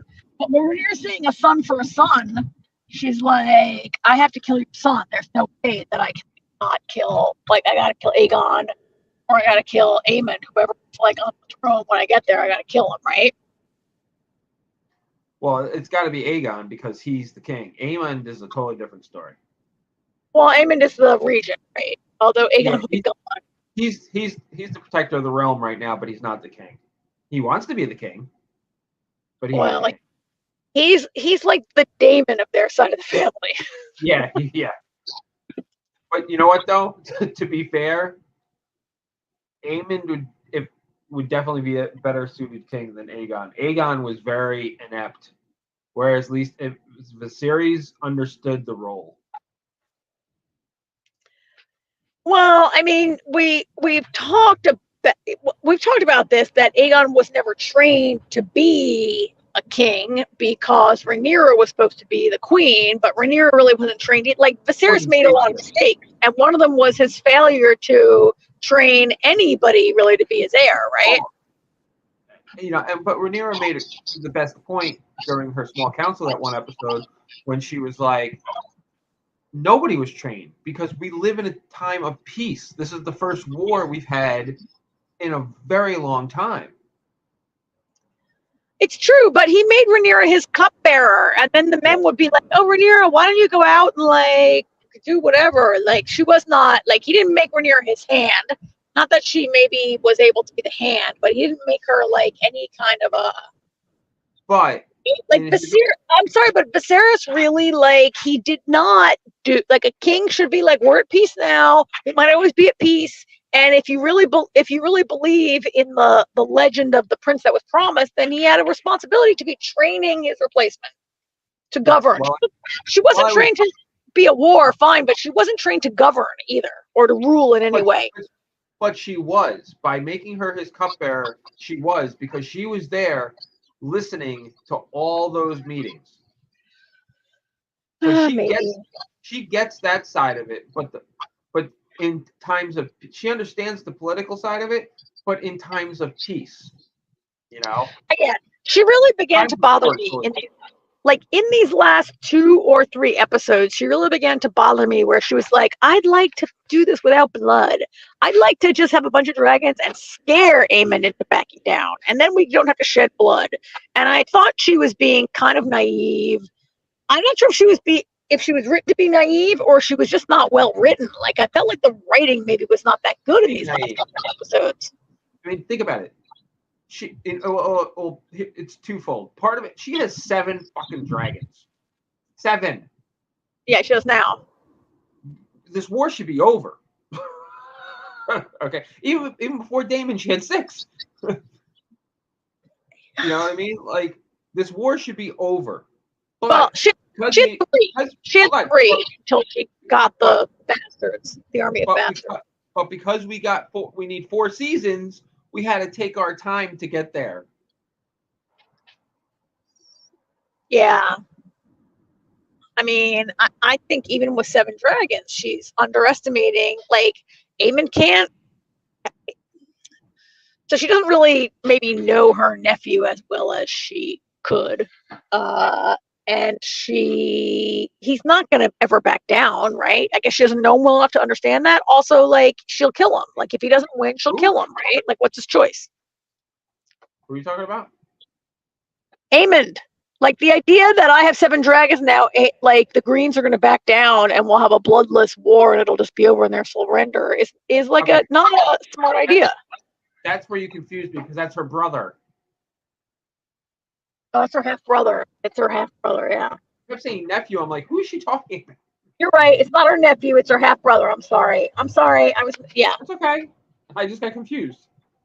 Her half brother. The children of Aegon are her nieces and nephews. Yeah. That's her half brother that wants to, yeah. But she doesn't really like, I mean, I just think her being like, now I got 7 dragons, maybe they'll just back down.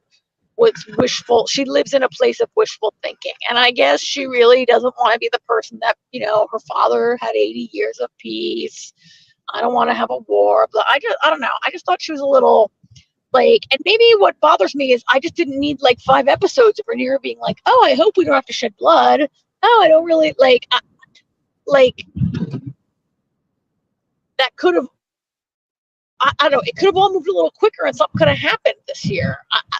There's a part of me that wonders that HBO cut the budget, and that's why nothing happened this season, except walking around and talking and having hallucinations or whatever. No, I think it was just the writing.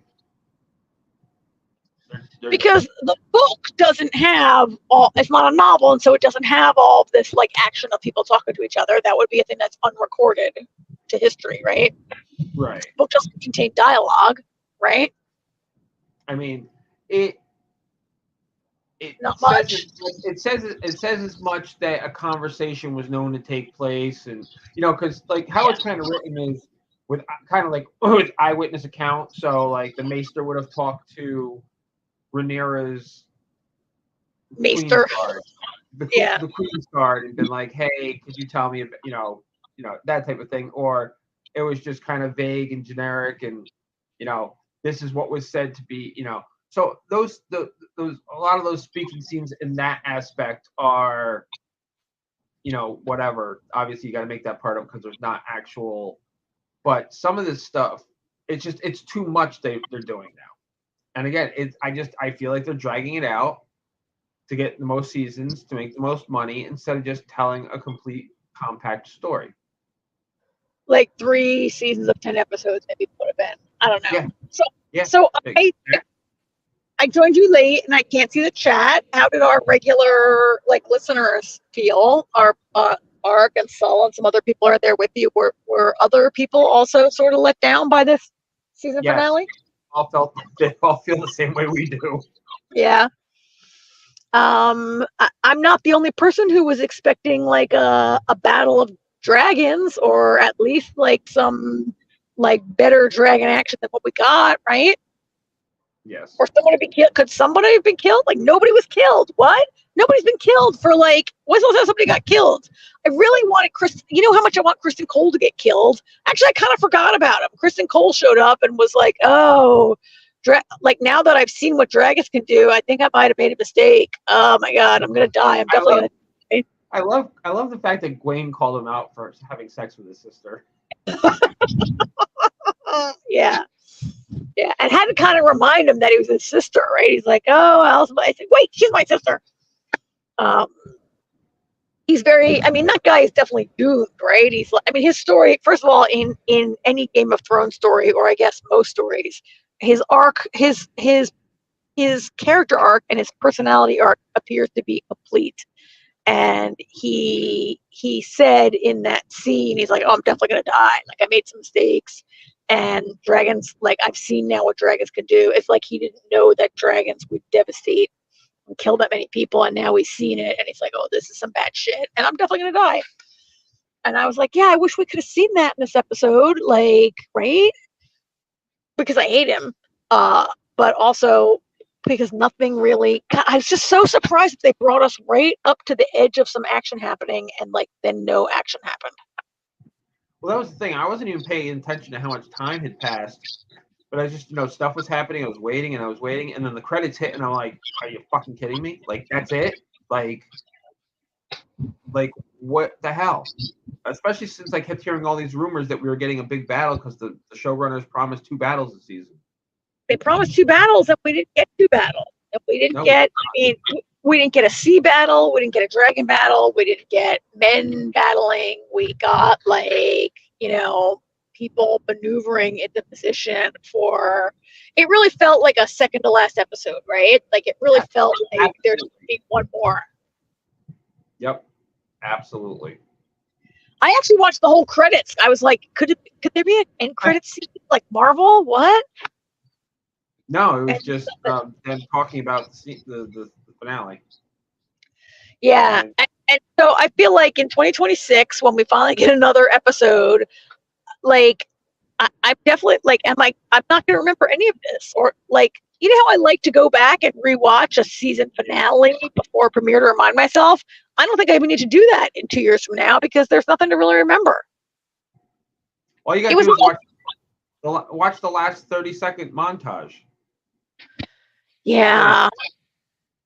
I think it's generally been not. I think the critics generally don't like. I mean, there were some good scenes and there were some beautiful shots. There always are. It's high quality programming compared to like some other stuff that we watch, right? But I think it seems to not have been. I have not, in my limited roving around the internet, I haven't seen a lot of people say, I loved it. It was fantastic. I can't wait for 2 years from now. Well, I mean, probably the biggest problem in the entire season, there was way too much Damon hallucination. Way too much. So I think I read on Vulture that in the book, that is like his whole time at Harrenhal is like 2 or 3 paragraphs of the book. Yeah, pretty much. And he was there really for almost the whole 8 episodes, right? He was there for maybe 6 of the 8 episodes, maybe 7 of the 8 episodes. He was there the whole time. And I couldn't believe, like, look, I'm all for them, like, elaborating on stuff in the book. Like, it's a book that doesn't have a ton of, like, if it's written like a history book and it doesn't have a ton of, motivation and dialogue and stuff, I'm all for them building upon the. It doesn't have to be. I don't need slavish devotion to the source material. I'm happy for them to build it and interpret it, but there wasn't a payoff for someone who's supposed to be one of the main characters of the whole show, and I don't know that separating him from Rhaenyra paid off. Like, I appreciate exploring his desire for the crown, and could he be loyal? Like, I get that, but separating him from Rhaenyra, like, I think there could have been more story and the tension between them. Ark did her research. He was there from episode 2 to 8. So he goes in episode 2. So there was only like 1 episode where he's on Dragonstone. He goes in episode 2. Wow. Yeah, that's like 6.5, 7 episodes he's there. I don't have a problem with Damon and Rhaenyra being separated so much, but the story could have moved along quicker. Yeah, so in that case, then they wouldn't have been separated so much as they got, like, everything that happened in this finale. I was it's actually funny because stuff that hasn't even happened yet, I was expecting 2 weeks ago. Yeah. Everything that happened in this finale could have happened like 2 weeks ago. We could have had more. Yeah. I mean, the Damon storyline is the most annoying. Meanwhile, like stuff at King's Landing seems to have moved pretty fast in the sense that Aegon, who was like fried to a crisp like 3 weeks ago, is like able to walk around and travel now. So that to me indicates that months have passed, right? Walk is a strong word. All right, fair enough. I mean, many weeks or months have passed at King's Landing, I think, right? Yeah. I mean, in the meantime, the Lannister sailed across the sea, and like all kinds of stuff has been going on. That's something I've complained about. Not really complained, but the whole passage of time is not depicted well in this show. That is one complaint I have. The passage of time is not well choreographed. Well, and we only have the healing of one man's scars to tell us how much time has gone. There you go. Right. That's the only way. Or unless the character has a throwaway line of, It's been 3 weeks, or something to that effect. Been 3 weeks. What's going on? Yeah. I mean, that was hard on Game of Thrones. It's hard on some shows sometimes. Give me title card. Give me a title card. Yeah, that says 3 weeks later. Ooh, I don't know how to take that. Hold on. I have to yell at Ark. She says, "Me and Roger think the same." How exactly do we think the same? Spill it, Liz. Think the same about what? I don't know. Maybe, hopefully, she's just talking about the length of time. Like about the way time travels. Time scripts. Okay. I'm okay with that.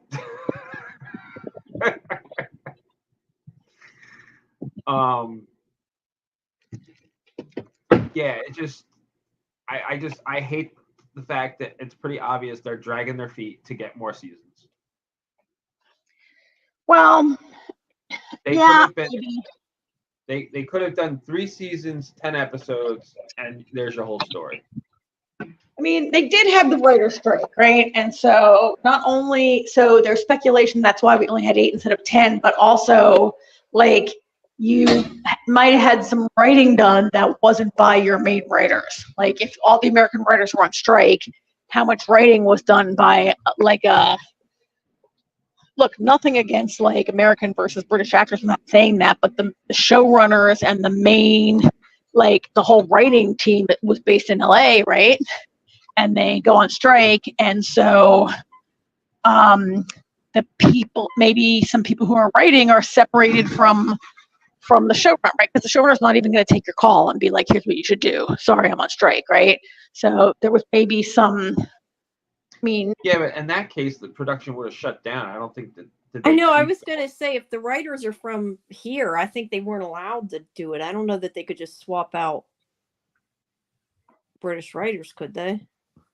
no, but if there are other writers who are not like That I'm pretty maybe sure already work on the show, you mean? And that already work on the show. Like all the actors are British, all the production is British. There's all these, and in Britain, so you know how in America when the writers went on strike, the actors were like, "Oh, we're going to go on strike along with you in solidarity," right? Mm-hmm. In the UK, they are prevented by law from doing that, so they all had to keep working. So. Saying like, do people keep trying to work on the show and they can't talk to the showrunners because those guys are on strike, right? And so you try to do your best, and I don't know. I mean, I think that's why we got 8. I think you're giving them an out. I mean, there's some speculation. I'm repeating speculation I've read online that there were that the writing issues, because it's not just the pacing was bad, and like this is a show that, so most shows that were affected by the strike made it to air by now. We've seen them, but it's House of the Dragon, so it takes like a year to do all the special effects with the dragons, right? It takes forever to get this show to air after you're done shooting. Just saying, we're seeing, I mean, now I'm home and I see Saul. Yeah, fans will not abide of the dragging feet. I totally agree. Like we can't have another season like this, right? And that's the thing. I mean, having read it, I try not to say too much ahead or allude to too much or anything. I'll make little comments here and there, like how I said there's 2 things that happened in this episode that shouldn't have happened yet. But let's put it this way. This juncture where this episode just ended, there shouldn't be much more talking. I mean, it's at a point now where everything is just going at once. Like I said, there should be the first 3 or 4 episodes should be nothing but battles, because there are three battles that take place over 3 days. Maybe 4 days. Yeah. Let's put it this way. How the season should start. Well, how I thought the season was going to end. There should be a battle, and then the very next day there is another battle somewhere else, and then like maybe 2 days after that, there is a third battle.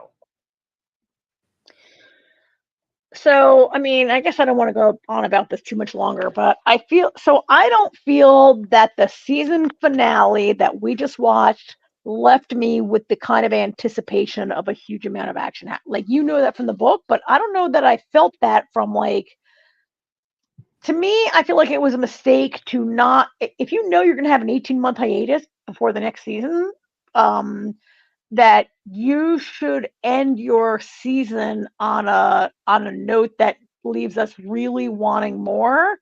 And for me, that was not those scenes that I saw. So Karen, you're telling me seeing all those people marching didn't get you excited?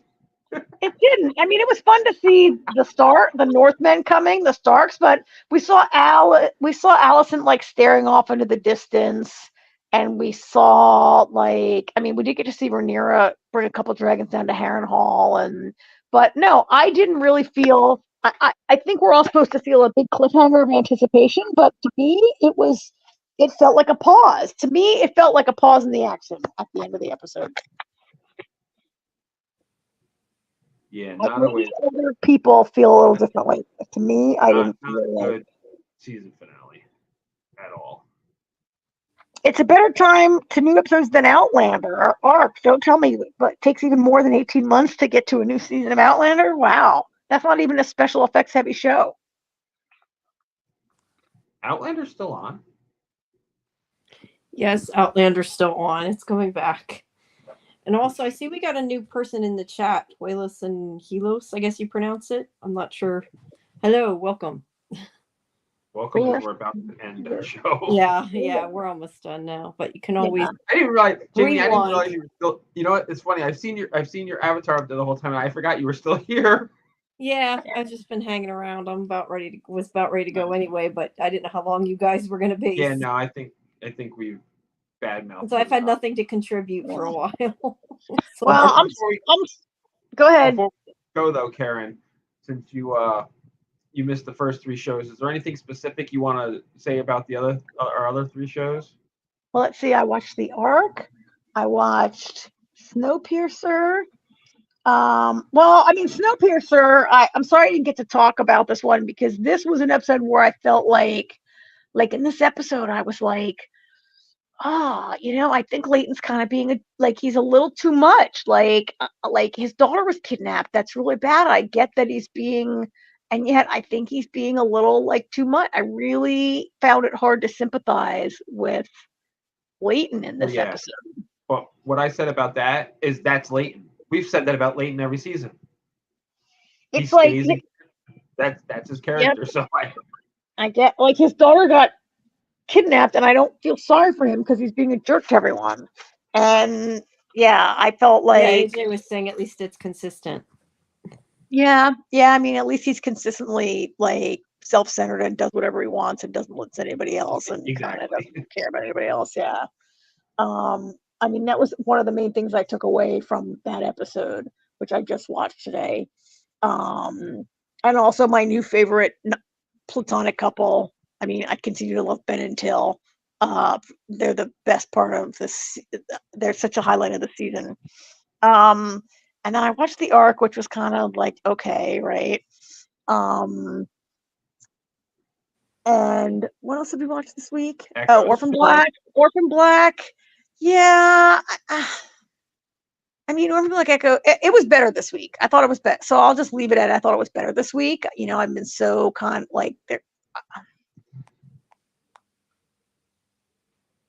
the last couple episodes I didn't think were fantastic, and I thought it was better this week. But Kira is just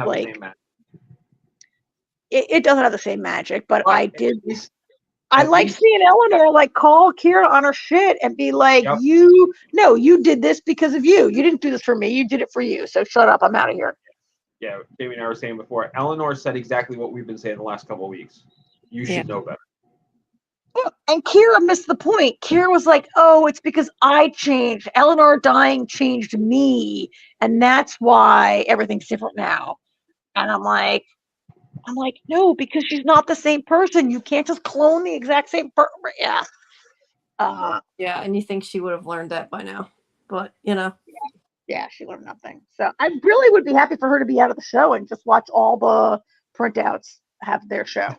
Like Kira has, I feel like I don't know what Kira has to contribute at this point for the rest of the show. I'm not really sure. Guess we'll find out. Yeah. So. So how I felt with that. I did go to see Deadpool, but we're going to talk about Deadpool next week, right? Yes. Yep. I'm gonna hopefully see it for then. Yeah, and I watched all of My Lady Jane, Jamie, which maybe I can at least talk to you separately about it. Yeah. I thought maybe you'd like it. I liked it, but I said, kind of like it. But as for the narrator and that's sort of just the style that it is, and that comes from the book too. Yeah. The book like that, there's a narrator. Yeah. So. All right. All right. All right. Well, I've been here over 2 I'll hours. Thank you, everybody, for surviving with us tonight. It was definitely a different type of show. Yes, please excuse our technical difficulties and other issues we've had tonight. And Michael watched My Lady Jane also. Oh, good. We can talk about it sometime. Yeah. And Ark's seen. Everybody's seen. Yeah, Lady Jane. Ark. I think Ark really liked it like I did. Yeah. I really enjoyed it. It was really funny. All right. All right. Thank you, everybody. Oh, I know, Karen. I'll tell you real quick. I was saying earlier, the one other show that's coming out soon, I think you guys will really like. It comes out in October. I can't really talk about it yet, but it's going to be on Peacock. It's called Teacup. It's like sort of, to me, got like a little bit of a From vibe. It's like horror sci-fi. Oh yeah, I think you might have mentioned that once. Maybe not on the show. Maybe separately. Yeah, I might have. Put that on the list. So. Yeah. All right. Well, I'll be back next. I won't be working next Tuesday. This was just a random weird night, so I'll be back next Tuesday. Awesome. Okay. All right. Well, thank you, everybody. right. Thanks We'll if do you it again stuck next week. around this long, and you can always, if you missed the beginning, go back, rewind. All right. It's always possible. All right. Thanks a lot, guys. See you next. Thanks. Good night. Night. Bye. Bye.